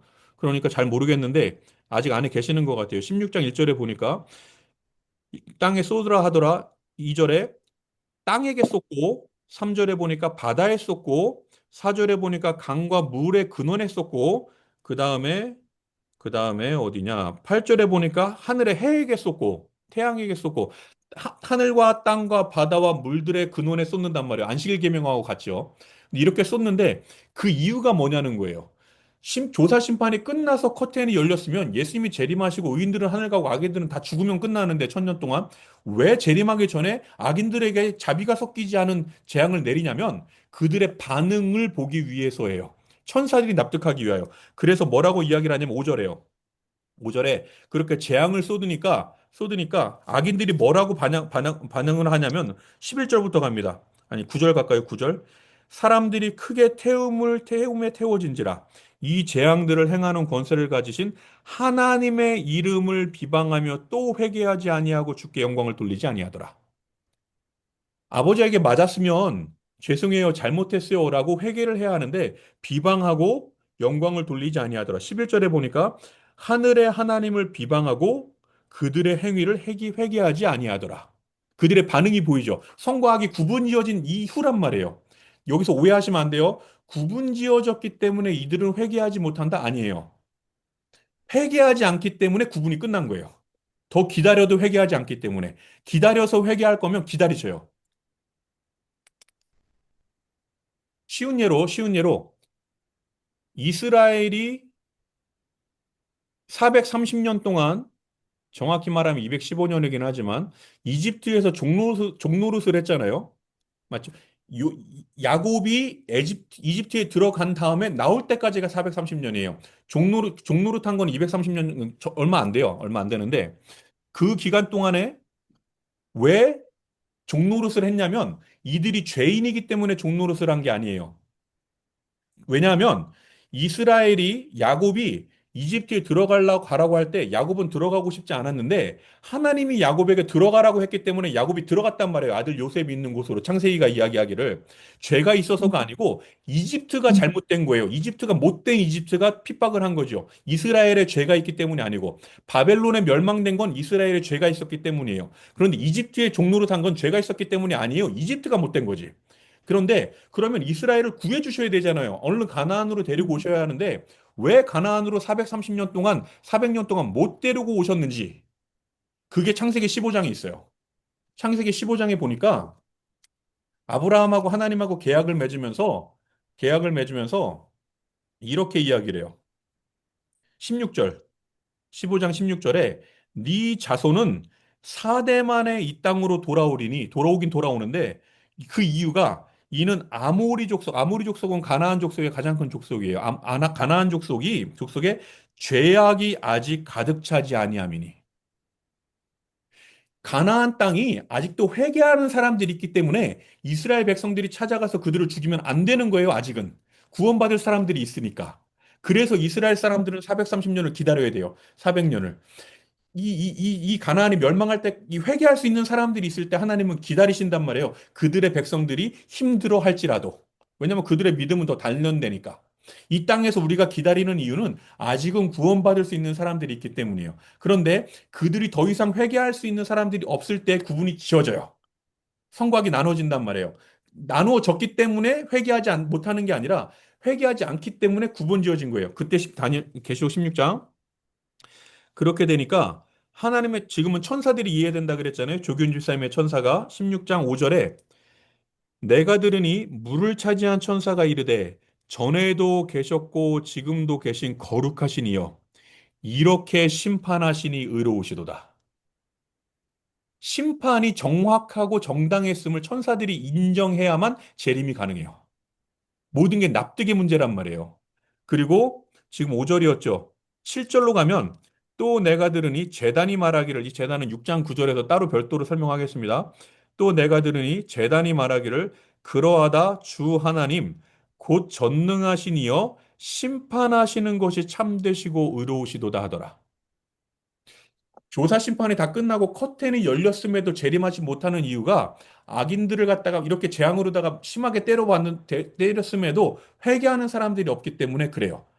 그러면 의인들은 그러면 구원받아도 되냐는 의심이 들잖아요. 그럼 이 악인들이 왜 나에게만 이런 게 있는데? 라고 해서 의인들을 죽이러 가는 거예요. 쟤들을 죽여서 제물로 드리면 우리는 살 수 있어. 라고 죽이러 가서 화이트분의 표현이 창으로 찌르려고 할 때 그게 지푸라기처럼 떨어지는 순간이 이때가 돼요. 더 이상 순교가 안 나와요, 이때는. 왜냐하면 구분이 지어졌는데 순교의 의미는 회개할 사람이 있기 때문에 순교자를 허락하시는데 이때는 구분 지어졌기 때문에 회개할 사람이 없기 때문에 순교를 허락하지 않으세요. 죽는 사람 없어요, 이때는. 대신에 믿음의 시험은 받는 거죠. 야곱의 환란이 이 의미예요. 악인들이 죽이러 왔을 때 하나님에게 기도해도 답을 안 주세요. 예수님의 이름으로 구하는데도 답을 안 줘요. 성령 하나님도 같이 안 계세요. 아무도 안 계세요. 그냥 마지막 내 신앙만 가지고 난 죽어도 괜찮아. 하나님 사랑하고 내 이웃을 사랑할 거야를 우주 거민들에게 내 목숨을 가지고 증명하는 게 야곱의 환란이에요. 사랑은 율법을 목숨과 연결된 거예요. 그래서 나를 따라오려거든 너의 십자가를 지고 나를 따라올 것이니 라고 이야기를 하는 거예요. 율법은 목숨을 요구해요. 미랄 한 알이 땅에 떨어져 죽어야 많은 열매를 맺고 성경이 말하는 건 무조건 죽으라고 이야기를 해요. 그래서 다니엘의 세 친구가 그리 아니하실지라도 그때 예수님이 재림하시는 거예요. 그 불 속으로. 그리고 그게 극단적인 우파란 말이에요. 극단적인 좌파도 구원을 받아요. 극단적인 우파는 뭐 다니엘처럼 목숨 걸고 기도하고 새 친구처럼 든든하게 쓰는 거죠. 극단적인 좌파는 자신의 신앙을 드러내지 않는 shy adventist예요. 이 사람들은 에스더와 같은 사람이죠. 그의 남편도 그가 유대인인 줄을 몰라요. 다시 말하면 안식일 안 지켰어요. 막 먹었어요. 왕비 황후로서 조로아스터교 예배도 드렸겠죠. 술 먹고 다 했을 거예요. 그의 남편도 모르는데 그 정체성에 대하여. 그런데 결정의 순간이 올 때 죽으면 죽으리라 라고 결정을 하는 사람들이 있어요. 그래서 에스더기에는 하나님이라는 단어가 하나도 안 들어가 있어요. 단 한 번도. 왜냐하면 극단적인 좌파의 사람들이거든요. 자신의 신앙을 숨기고 오는 사람들. 그럼에도 불구하고 목숨으로 하늘 우주인들에게 증명해야 해요. 나는 하나님을 사랑해. 그렇게 되면 5절에 뭐 이렇게 되고 6절에 쭉 가다가 17절, 16장 17절에 일곱째 천사가 그 대접을 공중에 쏟음에 일곱 번째 천사까지 나왔네요. 큰 음성이 성전에서 보좌로부터 나서 이르되 되었다 하시니 여기서 또 되었다가 나오는 거예요. 그리고 나서 재림하시는 거예요. 그리고 나서. 그러니까 4천 년 동안은 죄가 무엇인지를 갖다가 우주인들이 납득하는 시간이고 그 다음에 1844년도까지는 이런 품성의 사람들이 이 슬기로운 다섯 처녀와 같은 사람들이 구원받는다라는 걸 그들이 이해하는 순간이고 1844년 이후부터는 구원받을 사람들의 죄를 지우는 시간이고 조사 심판이 끝나고 나서 아주 짧은 시간 아주 며칠 정도밖에 안 될 것 같은데 이 짧은 시간 동안에는 하나님의 심판이 정당하고 완벽했음을 우주 거민들에게 하나님이 증명하시는 순간이고 천사들이 하나님의 심판은 참되시고 의로우시도다라고 대답할 때까지 모두가 다 이해하면 자 이제는 모두가 다 이해했지 그럼 데리러 간다 하고 내려오시는 게 재림이란 말이에요. 그리고 내려와요. 내려온 다음에 조규현 집사님이 하늘에 도착을 했어요. 도착을 했더니 본인이 하늘에 있는 이유를 잘 모르겠어요. 본인의 삶을 생각하니까. 그러니까 1,000년 동안의 책을 훑으면서 기록을 보면서 우리들이 구원받았으면 우리가 납득하는 거예요. 하늘에는 조기현 집사님이 다 구원받을 수 있다는 걸 하나님 세 분은 다 이해하셨죠? 천사들도 여러 가지 실험과 시간을 통하여 이해했죠? 그 다음에 조기현 집사님이 하늘에 갔더니 본인 스스로가 이해가 안 되는 거예요. 나는 왜 왔지? 가 돼요. 그러니까 1,000년간의 시간은 내가 납득하는 시간이에요. 선악과의 대쟁투는 납득의 전쟁이에요. 1,000년 동안 우리가 음, 하나님의 섭리를 깨닫고 우주 생활에 대한 습관이 들은 다음에 1,000년이 지나고 그 다음에 7,000년이 된 다음에 땅으로 내려온단 말이에요. 새 예루살렘이 땅으로 내려오면 악인들의 부활이 이루어지죠. 악인들의 부활이 이루어지면 악인들이 새 예루살렘이 내려오는 걸 보고 그들이 왜 쟤네들은 저기 있는데 우리는 여기 있어? 나는 왜 죽어야 돼? 라고 그들이 그들의 멸망에 대하여 이해를 못해요. 납득의 문제인데 그들이 그들의 전쟁에 대하여 이해를 못하기 때문에 그들이 왜 죽어야만 하는지를 이해시켜야 돼요, 하나님은. 맞죠? 그게 화이트 부인이 각시대 대쟁투 마지막 장에서 이야기한 파노라마처럼 그들의 기록이 지나가는 거예요. 순간적으로. 각시대 대쟁투 마지막에서는 파노라마처럼 악인들이 그들의 기록을 쭉 보는 거예요. 와, 나는 역시 죽을 존재구나. 그럼에도 불구하고 사단은 인정하기 싫어요. 그러니까 음, 나를 따르라가 되고 그때 유황불이 내려와서 멸망하게 되고 음, 이게 대쟁투예요. 우주적인 시선으로 읽어야 되는 게 대쟁투의 시선이란 말이에요. 그러면 계시록 12장으로 넘어갑니다. 12장으로 가면 지금 13절까지 왔단 말이에요. 용이 자기가 땅으로 내쫓긴 것을 보고 예수님이 하늘로 올라간 다음에 예수님이 하나님의 우편에 앉는 즉위식을 하셨어요. 즉위식을 하시면 그게 이제 히브리서에 있는 예수님, 우편에 앉아 있는 예수님, 스데반이 돌 맞아 죽으면서 우편에 서 계신 예수님. 그때 사도행전 4장의 이야기를 빌려서 그대로 이야기를 합니다. 예수님이 하늘에 즉위하실 때 어, 왕이 즉위할 때는 기름을 붓죠. 솔로몬이 즉위할 때, 다윗이 즉위할 때, 이렇게 사울이 즉위할 때, 사무엘이 이렇게 부었잖아요. 부을 때 기름이 요만큼 붓는 게 아니라요. 시편 133편을 보면, 시편 133편은 짧은 건데 뭐라고 써 있냐면, 기름이 머리에서부터 수염으로 흐르고, 수염에서 옥깃으로 흐르고, 옥깃에서 두루마리로 흐르고, 그리고 헤르몬으로 땅으로 떨어지고, 기름이 너무 많아서 흘러 떨어지는 거예요. 그러면 기름이 나타나는 게 뭐냐면 성령이죠. 그래서 사도행전 4장에서 뭐라고 이야기하냐면 오순절의 성령 사건은 예수님의 즉위식이 끝났음에 대한 선포였다. 소식이었다라고 기록해요. 그래서 그걸 갖다 그림 동화처럼 이야기를 하면 예수님이 하늘에서 하나님 우편에 앉는 즉위식을 하시면서 그 성령이 흘러서 제자들에게까지도 내려가는 거예요. 나 안전하게 잘 도착했어. 걱정하지 마. 내 말이 다 맞았어. 나 하늘에 잘 도착했고 하나님 우편에 앉았어. 그러니 너희들도 이렇게 될 거야. 용기를 내. 이러니까 이들이 용기를 내서 밖으로 나가서 전도하니까 3천 명이 모여드는 이야기가 사도행전 2장이 되는 거예요. 그렇게 돼서 예수님이 13절에서 12장 13절에서 하늘로 올라가서 우편에 앉으시고 용은 땅으로 떨어뜨려요. 더 이상 그가 있을 곳이 없으니까 14절에 그 여자가 큰 독수리의 두 날개를 받아 광야 자기 곳으로 날아가면서 거기서 그 뱀의 낯을 피하여 한때 두때 반때를 양육받았고 그 다음에 15절에 여자의 뒤에서 뱀이 입으로 그 물을 강같이 토하여 물이 떠내려가매 16절 땅이 여자를 도와. 이건 미국이라고 우리가 다 이해하죠. 미국 맞아요. 미국이 입을 벌려서 도와줬단 말이에요. 그러면 이게 1776년이에요. 미국이 탄생한 건 뭐 에이플라워는 16세기고 그리고 나서 17절로 갑니다. 오늘 여기까지만 갈게요. 17절까지. 용은 사단이고 여자는 교회지요. 신약의 교회란 말이에요. 용이 여자에게 신약의 교회에게 분노하여 돌아가서 그 신약 교회의 남은 자손 곧 하나님의 계명을 지키며 예수의 증거를 가진 저들과 더불어 싸우려고 바다 모래 위에 섰더라. 라고 돼 있네요. 용이 여자하고 안 싸워요. 여자의 남은 자손들과 싸운다고. 우리는 여자예요? 여자 아니에요, 우리는. 우리는 여자 아니에요. 우린 여자의 남은 자손이에요. 우리가 여자면, 우리가 여자면 제가 군대에서 안식일 지키려고 그렇게 맞을 이유가 없었어요. 다른 교회 목사 하면 되지. 감리교회 가고, 장로교회 가고, 카톨릭 가면 되지. 그런데 우리는 여자가 아니라 여자의 남은 자손이에요. 그게 하나님의 계명과 예수의, 왜 여자가 아니냐면 이 여자가 그때 쉬운 얘기를 제가 지난주에 태국에서 대충의 사람들하고 다 200 몇십 명 모인 데서 이 얘기했다가 지금 공격을 받고 있는 중인데 제 이해는 이래요. 사단이랑 교회랑 싸웠어요. 싸우다 보니까 정들었어요. 그래서 애인 관계가 돼버렸다고요.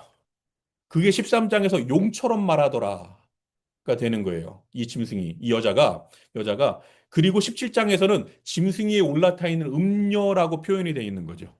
그러니까 이 남은 자손이요. 이 교회 세상을 향하여 그리고 이 엄마에게 새천사의 기별을 외치는 거예요. 엄마 돌아와.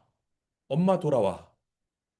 첫 번째 천사의 기별이요. 하늘과 땅과 그 창조주 하나님을 기억하라 하자. 엄마의 남편은 창조주 하나님이야. 그러니 얼른 돌아와. 엄마 거기 바빌론은 무너졌어. 사단 쪽은 무너질 거야. 빨리 거기서 나와. 세 번째는 엄마 사단하고 어떤 약속도 하면 안 돼. 인을 받으면 안 돼. 빨리 나와야 돼. 그게 세 천사의 기별이에요. 우리가 세상을 향하여 외치는 건 여자의 남은 자손이기 때문에 여자를 향하여 외치고 세상을 향하여 외치는 거예요. 저건 잘못됐다라고. 그렇게 가는 건데 여기에서 질문 갑니다. 하나님의 계명을 가지고 있네요, 우리는. 그리고 예수의 증거도 가지고 있죠. 그럼 하나님의 계명은 뭐고 예수의 증거는 뭡니까? 하나님의 계명은 뭐죠? 뭐 대답 안 하셔도 알아요. 십계명이죠. 십계명이고요. 그럼 예수의 증거는 뭡니까?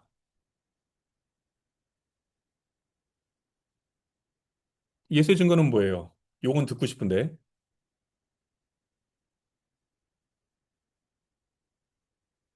화이트인의 책이라고 하지 마세요. 그러면 안 돼요. 계시록 1장으로 갑니다. 계시록 1장으로 가면 뭐 화이트인 책으로 하고 싶어요라고 하면 하셔도 되는데 맞는 답은 아닌 것 같아요. 1장 2절에 보니까 이렇게 나와요. 요한은 1장 1절부터 갑니다. 예수 그리스도의 계시라. 예수님의 계시죠. 이는 하나님이 그에게 주사 반드시 속히 일어날 일들을 그 종들에게 보이시려고 그의 천사를 그 종 요한에게 보내어 알게 하신 것이라. 요한에게 천사를 보내서 알게 하셨네요. 2절에 보니까 요한은 하나님의 말씀과 예수 그리스도의 증거, 곧 자기가 본 것을 다 증언하였느니라. 허허. 요한이 하나님의 말씀과 예수 그리스도의 증거를 다 증언했대요. 요한이 화이트인 책을 가지고 있으면 안 돼요. 요한은 AD 90년에서 94년 사이에 그 반모섬에 있었단 말이에요. 화이트는 1844년 12월부터 계시를 보기 시작했어요. 그러면 1750년 정도의 차이가 있어요. 물리적으로 책을 가지고 있을 수가 없죠. 반모섬 감옥에 갇혀가지고. 자, 여기에서 예수의 증거는 뭐냐고요? 그럼 1장 2절에서.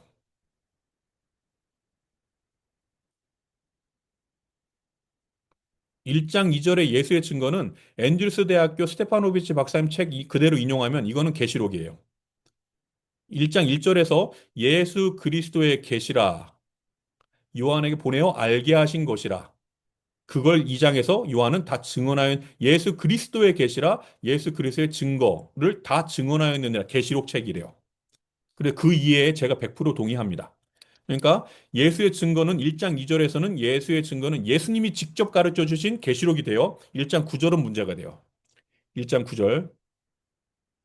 나 요한은 너희 형제요 예수의 환난과 나라와 참음에 동참하는 자라. 하나님의 말씀과 예수를 증언하였으므로 이건 영어가요. 하나님의 계명과 Word of God, 하나님의 말씀과 Testimony of Jesus Christ, 예수의 증거로 말미암아라는 영어 표현이에요.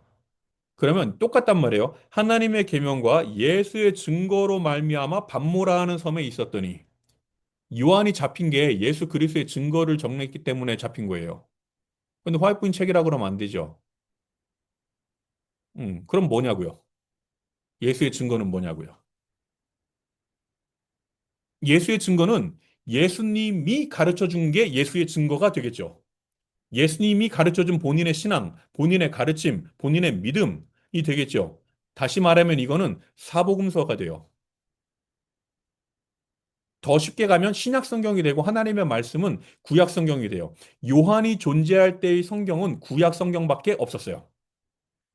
신약은 구약 성경은 율법만 성경이에요. 율법이 기준이니까 율법이 선과 악 싸움의 기준이란 말. 율법을 완성하러 오신 거니까 예수님이 5장 17절에서 마태복음에서 율법을 구약 성경은요. 율법을 어떻게 잘못 읽었는지에 대한 기록이에요. 잘못 읽으니까 다 죽이고 싸우고 맨날 그래요.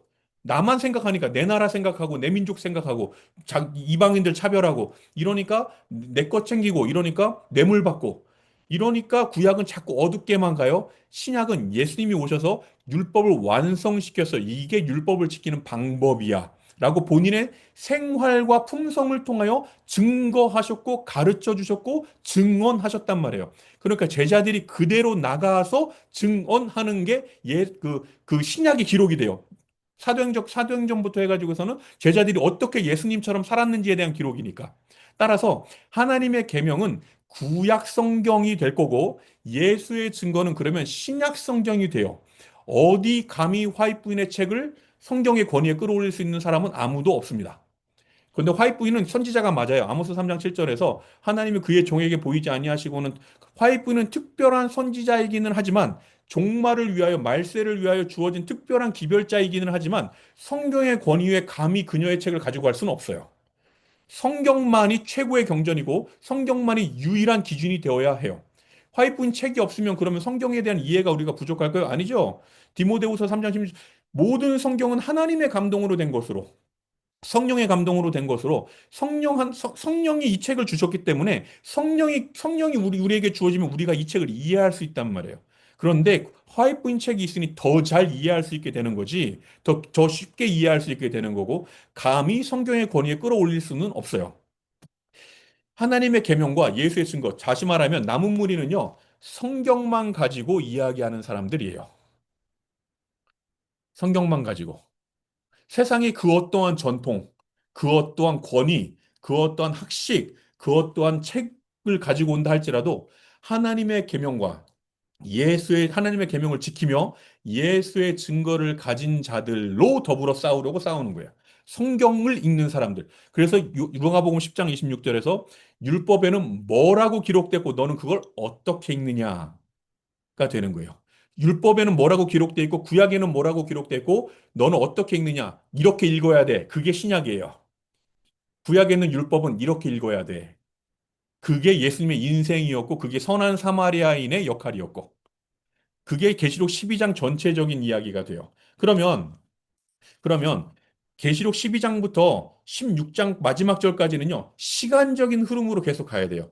구약에 있는 12교회에서부터 신약의 12교회로 왔고 말사의 싸움을 싸우려고 바다 모래 위에 섰더라까지 왔어요. 그럼 이제부터는 싸워야죠. 이제부터는 싸워야 되겠죠. 어떤 싸움을 싸워야 되는지가 그게 그 다음 절에 있는 계시록 13장으로 넘어가는 거예요. 근데 계시록 13장은 다음에 시간이 될 때 할 텐데 다음에는 계시록 13장도 가겠지만 다니엘 10장으로 갈 겁니다. 다니엘 10장, 11장, 12장으로 가서 미국과 이란에 대한 전쟁도 들어갈 거고요. 그 다음에 중국하고 미국에 대한 전쟁도 들어갈 거고요. 성경 전체적인 이야기를 한번 다 풀어보고 그리고 나서 12장으로 넘어가 볼게요. 여기서 숙제 하나 드립니다. 12장, 다니엘 12장 하나 들어가 볼게요. 제가 이걸 1시간 반에 끝내려고 엄청 빠르게 달려왔는데 아이고 못하네. 12장 7절. 이거 숙제예요, 숙제. 한번 생각해 보세요.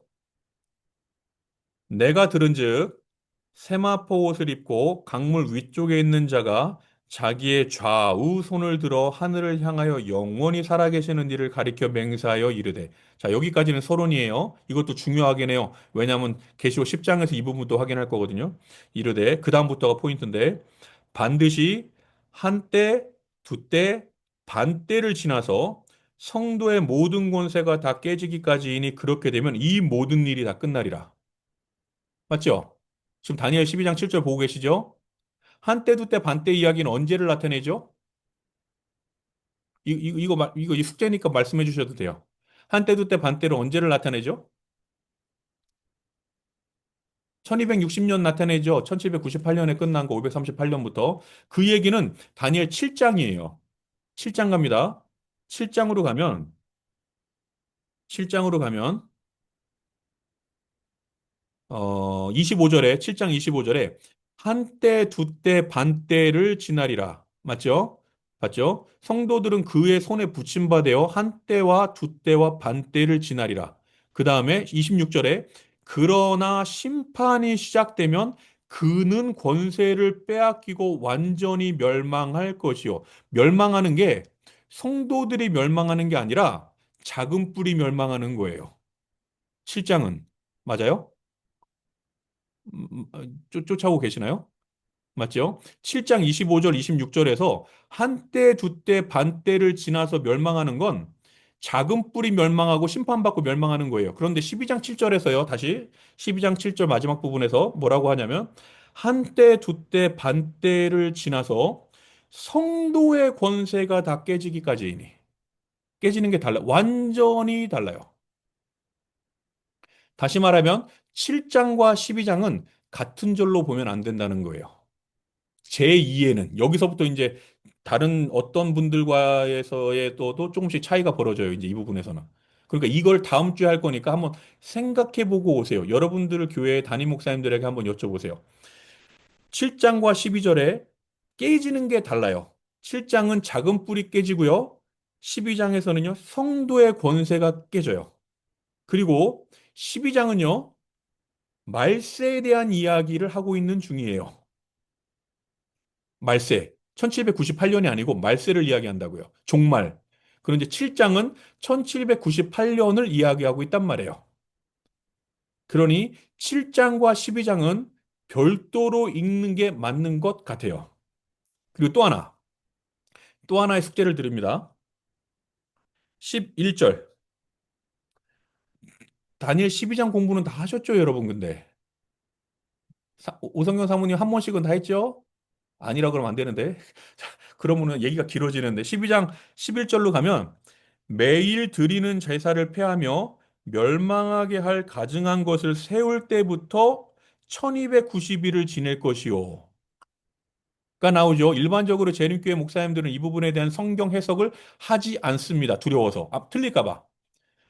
그리고 그런데도 성경을 다니엘서를 공부하면 이걸 가지고 1508년으로 돌아가요. 1538년, 538년에서 30년을 뒤로 물러나요. 1260년에서 30년 플러스 된 게 1290일이니까 그럼 508년에 프랑크 왕국의 클로비라고 하는 왕이 침례를 받아가지고 그다음에 동고트를 무너뜨린 게 30년 후인 538년이다. 이렇게 해석을 해요. 일반적으로 재림교회 해석이. 508년으로 간다고 쳐요. 508년부터 1291을 더하면 1798년이 돼요. 거기까지는 맞아요. 그런데 그 다음에 문제예요. 12절. 기다려서 더 기다려서 1335일까지 이르는 그 사람은 복이 있으리라. 그럼 1798년 더하기 1335일에서 1290일을 빼면 45일이 남아요. 그러니까 1798년 더하기 45년을 하면 1843년이 돼요. 1844년이 되지 않는다고요. 숫자가 안 맞아요. 계산 자체가. 그래서 무리하게 이렇게 이야기하죠. 윌리엄 밀러는 1843년에 예수님의 재림을 하실 줄 알았다. 그런데 틀렸기 때문에 수정했고 수정해서 1844년 10월이라고 다시 이야기를 했다. 틀릴 것까지도 성경 예언으로 이렇게 이야기를 하는 예언이다. 라고 일반적으로 설명을 하지만 그냥 웃음이 먼저 나와요. 그렇게 가면. 왜냐면 숫자가 안 맞거든. 1844년으로 가면 그 설명이 맞아요. 그런데 이게 1798년 더하기 45년을 하면 1843년이 된단 말이에요. 숫자 1년을 어디 갔냐고. 이 부분들을 한번 생각해서 오시면 좋겠습니다. 그런데 그러면 숙제가 두 개예요. 12장 7절과 12장 11절과 12절이 돼요. 됐죠? 그런데 숙제 해오실까나? 잘 모르겠네요. 자, 이제 엄뮤트 하시고요. 다 소리 켜시고 질문하실 거 하시고 오늘 내용은 다 아는 거라 다른 거로 가시면 좋겠습니다라든지 뭐 다른 이야기를 하시면 제가 내용을 바꾸겠습니다. 질문. 아까 얘기 듣다가 궁금했던 건데요. 예. 네, 제가 질문하는 게 웃길 수도 있는데, 아까 천년기 죽은 다음에 내가 하늘 가서 내가 어떻게 구원받았지? 하고 내가 납득하는 시간이 천년이라고 하셨잖아요. 예. 근데 나는 이 땅에서 100년도 안 살고 갈 건데, 그거를 생각하는데 천년이나 걸리는 거예요? 품성이 화이분이 그래서 여기저기 찾아봤거든요. 성경에는 그 기록이 없으니까. 그러니까 그것만 보는 거는 아니죠. 그러니까 품성이 그래서 제2에는 그래요. 화이분 책을 읽어보다가 제2에는 이래요. 품성이 가지고 하늘에 가는데 완전론에 대한 이야기를 하면 완전한 상태는 어떤 완전해야만 구원받으니까. 데살로니가 전서 5장 23절. 데살로니가 전서가 신약 성경에서 제일 먼저 기록된 책이거든요. 데살로니가 전서 5장 23절에 가면 이렇게 나와요. 평강의 하나님이 친히 너희를 온전히 거룩하게 하시고 또 너희의 영광과 혼과 몸이 우리 주 예수 그리스도께서 강림하실 때에 흠없게 보존되기를 원하노라. 몸과 영과 혼이 흠없게 보존되기를 원하노라. 강림하실 때. 이게 완전론이란 말이에요. 그럼 완전론의 결론은 뭐예요, 그럼? 몸과 혼과 영이 어떻게 돼야만 완전해지는 겁니까? 라는 질문이 들어가죠. 여기에서 완전론에 대한 문제가 벌어지는 거예요. 어떤 사람들이 구원을 받느냐에 대한 이야기는 화이트의 걸 그대로 가져가면 품성이 운명을 결정한다라고 했을 때 품성이 중요하단 말이에요. 품성이 사랑의 품성이냐 아니냐가 중요하단 말이에요. 그래서 하나님을 위해서 죽을 수 있어. 그래서 남을 위해서 넌 죽을 수 있어가 결론이란 말이에요. 그러면 부활할 때의 품성은 죽을 때의 품성을 그대로 가지고 부활한다고 그랬어요. 화이트 부인이. 그러면 내가 오늘 교통사고를 당해서 죽으면 부활할 때도 이 품성으로 가지고 그대로 부활한단 말이에요. 그럼 이 품성은 완전하냐고? 아니죠. 그럼 완전론은 뭐냐는 거예요. 그래서 한번 생각을 해봤는데 결론은 저의 결론 그리고 일본 삼육대학교 조직신학과 교수하고 아주 오랫동안 토론을 하고 둘이 결론을 내린 건 방향성이다. 나의 방향성이 오늘의 방향성이 어디로 가 있느냐가 완전론의 결론이지 않을까. 다시 말하면 십자가 위에서 죽은 강도는 너는 나와 함께 파라다이스에 있을 것이야 라고 구원의 약속을 받았죠. 그는 여태까지는 세상을 향하여 방향을 잡고 있다가 십자가에서 죽으면서 예수님 방향으로 틀었어요. 그리고 죽었죠. 방향을 튼 걸로 그는 구원을 약속받았어요. 맨 뒷자리, 맨 꼴찌에 있는 거예요, 지금. 그 좁은 길에서 제일 끄트머리에 있는 거예요. 근데 어떤 사람은 제일 앞에 있어요. 모세와 같은 사람은 앞에 있을 수도 있겠죠. 그런데 어떤 사람은 중간에도 있고, 근데 레위와 같은 사람들은 앞에 있어요. 그런데 그들의 방향성은 이쪽 방향이었어요. 그러니까 어디에 있는지가 중요한 게 아니고 나의 방향성이 어디냐가 완전론의 결론이지 않을까라고 그 신학과 교수님이랑 둘이서 결론을 내렸거든요. 그러니까 내가 얼만큼 알고 있느냐가 아니라 내가 지금 누굴 보고 어느 방향으로 걸어가고 있느냐. 이 방향성을 보는 거예요. 그게 완전론이에요. 그래서 재림교회 성경 교리가 27개에서 28개로다가 2005년도에 바뀌었나? 하나가 늘었잖아요. 그게 예수 안에서 자라남이 되는 거예요. 그 예수 안에서 자라나고 있느냐 아니냐가 구원론의 가장 큰 핵심이 될 수 있는 거라고 생각이 들어요. 그러면 하늘에 가면 이게 그 책만 보는 게 아니라 이 자라남에 대한 결론으로 흘러가는 게 천년이지 않을까라는 생각을 했어요. 정확히는 모르겠어요. 그런데 그렇게 화이트분 책을 읽다 보니까 자꾸 품성 얘기를 하는 거예요. 화이트분이 계속 품성 얘기를 해요. 그러니까 품성 쪽으로다가 가는 방향이 하늘에서의 천년이지 않을까. 하늘을 배우고 하늘에서 오리엔테이션도 받아야 되고 그다음에 음. 친구들도 만나야 되고 또 이것저것 둘러봐야 되고 저 우주인들은 어떻게 사는지도 봐야 되고 좀 시간이 걸리지 않을까 생각을 아, 합니다. 완전한 하늘에 들어가기 위한 준비를 하기 위한 기간이 될 수도 있겠다고 그래서 생각을 해요. 완전히 끝나는 건 7천년 이후가 되는 거죠. 어. 예. 그러니까 새 예루살렘이 땅에 내려오는 그때부터가 진짜 모든 죄악이 사라지고 뉴 스타트가 시작이 되게 되는 거죠. 하늘에 가는 순간이 아니고 천년 이후가 되는 거예요.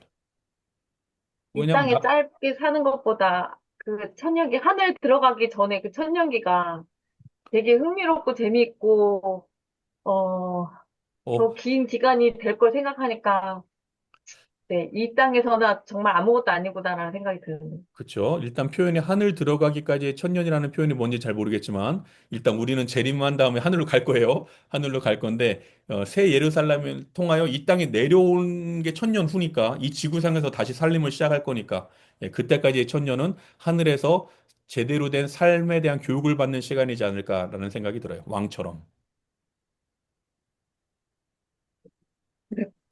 그러면 어쨌든 다시 교육을 받을 수 있는 기회가 있으니까 일단 방향은 하나님께 잡고 하늘나라 가면 되겠네요. 그렇죠. 방향이 그렇죠. 그래서 재림교회 목사님들이 열심히 진짜 운명하시기 직전의 분들을 만나 뵈러 열심히 가잖아요. 거기서 그 마지막 고백 받으려고. 그게 진심인지 아닌지는 우린 모르지만 그 유가족들의 안심을 위하여 그 고백 받으러 열심히 가서 한마디만 하시라고 사랑한다고 믿는다고 한마디만 하시라고 그렇게 요청하는 이유가 그 방향성을 틀으려고 어, 그러는 거예요. 일단 저는 목사로서 그렇게 했어요. 그럼 이 땅에서 전도하는 것도 그러네요. 사람들에게 방향성만 잘 인도를 하면 내가 성경을 잘 가르치고 못 가르치고가 중요하지는 않는 거네요. 그렇죠? 로마서 2장으로 갑니다. 로마서 2장. 그 답은 로마서 2장에 있어요. 어, 로마서 2장 13절이요. 로마서 2장 13절이 이렇게 이야기해요. 하나님 앞에서는 율법을 듣는 자가 의인이 아니요 오직 율법을 행하는 자라야 의롭다 하심을 얻으리니 한 다음에 어 14절에 가니까 14절 중간에 이 사람은 율법이 없어도 자기가 자기에게 율법이 되나니 라고 가요. 성경 지식이 중요한 게 아니고요. 그래서 너는 어떻게 살았니? 음, 그래서 너는 어떻게 살았니?가 구원의 핵심이 돼요.